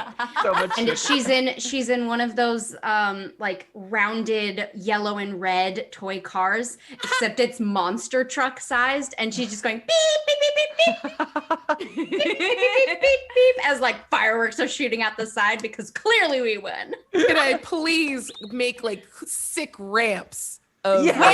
language? Like, yeah. The And dust things to crush. settles. The crowd is wild. They're screaming and shouting and cheering. TBD, TBD, TBD, I'd like to TBD. go over to the now just giant and pardon me, and just pull my drumstick out of his eye. And I'll take that back. Thank you. I was wondering why I was tearing up. You're pretty good, but I don't think you're that good. I haven't cried in a while. Should I put it back? No, it's fine. It's fine. If you ever need me, I drive a cab. Here's my calling card. I walk away. Can I get a selfie? And floating above you is your small dragon Puff, who circles around you. And standing there, lights begin flashing as the crowd continues to cheer, and all of you feel the glory that builds upon you. You have earned much this day. You have proven yourselves avatars of metal, worthy of the pantheon of the gods of metal within Ragnarok. However, Thronebone stops as something passes through her mind. Something grabs on, a wisp of something. And in that darkness, your smile fades. I'll take it from here, dear, as Thronebone becomes a Karen. And that is where we're going to end our Ragnarok session tonight. Oh, Thank you. Knox, what have you done? Jolted. Her beautiful rainbow hair turns into that like Spiky. John and Kate like spiky Yeah. two-tone. Oh no. I was just about to say we could, as TBD, we could be the Babe Destroyers. Oh my god, the Babe Oh, the Destroyer! Babe That's totally what Destroyers. TBD stands for now. It is not a permanent affliction, and should we ever continue this story, we Well, will now see you you roped eject the yourself Karen. into a part two. Yeah, look what you did, Knox. Look at what you did here. I want to thank all of you for being a part of this. Real quickly, I know we're a little over, and I appreciate your patience. We really do appreciate you letting us come here and talk about Ragnarok. If you haven't already, please check out the game. We're pouring our hearts into it, and we're very excited to share it with all of you. We're very close to some really great thresholds, and if you're interested, jump into the Discord for Hunters Entertainment. Alex is there and is our community manager, and will really kind of latch on to you and help get you into some play tests if you would like to play. So we would love that. Hunters is a wonderful community, but more importantly, I wanted to thank PixelCircus for letting us come on and do this. So thank you for letting us be part of this community. Thank you. We appreciate it so much. We have backed the game on Kickstarter. Have you? Everybody, go check it out. The link is in chat. Of course, we had so much fun playing, and I'm not kidding. You've roped yourself into a part 2. We'll figure that out at some point. We'll see. The band's getting back together. Yeah. So, join the Discord and tell us if you want to see a little more of TBD. The Babe Destroyers. The Babe Destroyers. Destroyers. To be decided is also the name. It's a name, but it's also the state of the name. Yeah, exactly. All right, let's take a look. We've had so many lovely raids. Thank you, everybody, for supporting us this evening. We appreciate it so much. We're going to raid over to the Harry Horror Show. Harry is another one of the streamers here on the network. He does our show one time on the internet, and he is in the middle of a partner push, so go show some love and some support. All right. And you can keep a little bit of that metal vibes going. They're talking about some kind of true crime, so it'll be a lot of fun. Everybody, actually, while we're doing this, can you go around and tell them who you are and where they can find you on the internet? Let's start with Gina. I've been Gina DeVivo, still currently, as Jane, the Throne Bone. And you can find me at Pocket Gina on most places. I stream on this channel. I stream on Q Times. I stream, just check the Twitter. Usually there's a tweet about it. And if not, it's because I've been avoiding Twitter. Yay! It's helped. Trust me, folks. It helps to take a break. So that's where it is. All right, Nora. Hi everyone, I'm Nora, aka Noralogical. You can find me at Noralogical on Instagram and Twitter, and throughout the week I am streaming a plethora of different RPG systems with multiple wonderful human beings, Realmsmith, Q Times, here at PixelCircus, Beetle and Grim sometimes. So just follow me on the stuff and you'll know what thing I'm doing on what day, and throwing it back to whoever Sage wants me to now. That'll go to Abria. It's me. Hi. Follow me on social media at Quiddy, Qiddie. I also stream all over the place. In addition to here, you can catch me over on D&D's Twitch channel and Saving Throw. And on Sunday, there's going to be over on, oh God, I don't remember anything. I don't know words anymore because I'm too excited because I got to be a scary metal. Just follow me on Twitter and maybe I'll remind you. I don't know. Don't worry I about it. never remember anything at the end. Too many things going on. Hi, my name is Sage Ryan. I go by Not Sage everywhere on the internet. I am a streamer on my own channel every Monday, Wednesday, and Saturday. And I also am one of the co-creators of this channel here. This is a community channel that literally wouldn't be possible without everybody that you see on screen. We have 2 other tabletop RPG shows. On Friday nights, we have Failed Safe, and on Saturday nights, we have Damsel's Dice and Everything Nice. They're a lot of fun. If it's your first time here, join us for those. It's very cool. Jump in the Discord. Do all that nonsense. We have a Patreon as well where we run games for you all once a month at a certain tier. So it's very, very special. And thank you all for being here. We'll go up to Xander. Yes, my name is Xander Genre, and you can find me at Xanderific with 2 R's and 1 F on Twitter and on my own Twitch channel where I stream, as well as with many of these amazing people over on Q Times, as we mentioned here on PixelCircus. I know that we just finished up a Paizo campaign, but we're going to be doing some more stuff over at the official Paizo channel, so keep your eyes peeled over there. And yeah, a bunch of stuff is always happening, so thanks so much for coming along. And last but not least, Knox, thank you for guiding us tonight. Absolutely. Where can they find you on the internet? I've had such a great time. Thank you again. It really was fun. You can find me all over the internet at Eaten by Potchki, and that's just my personal stuff. But I'm also found over at the Scabby Rooster Tavern. If you want to check that out, it's here on Twitch. And I stream every single week, and I'm supporting the Hunters Entertainment channel. And we have on Tuesdays we have Outbreak Undead, which is our zombie survival horror show. And if you like dark horror and some really twisted stuff, come check us out. We have lots of content warnings, so you can check it out and find out if it's right for you before you jump in. But if you do, we promise you a really cathartic time.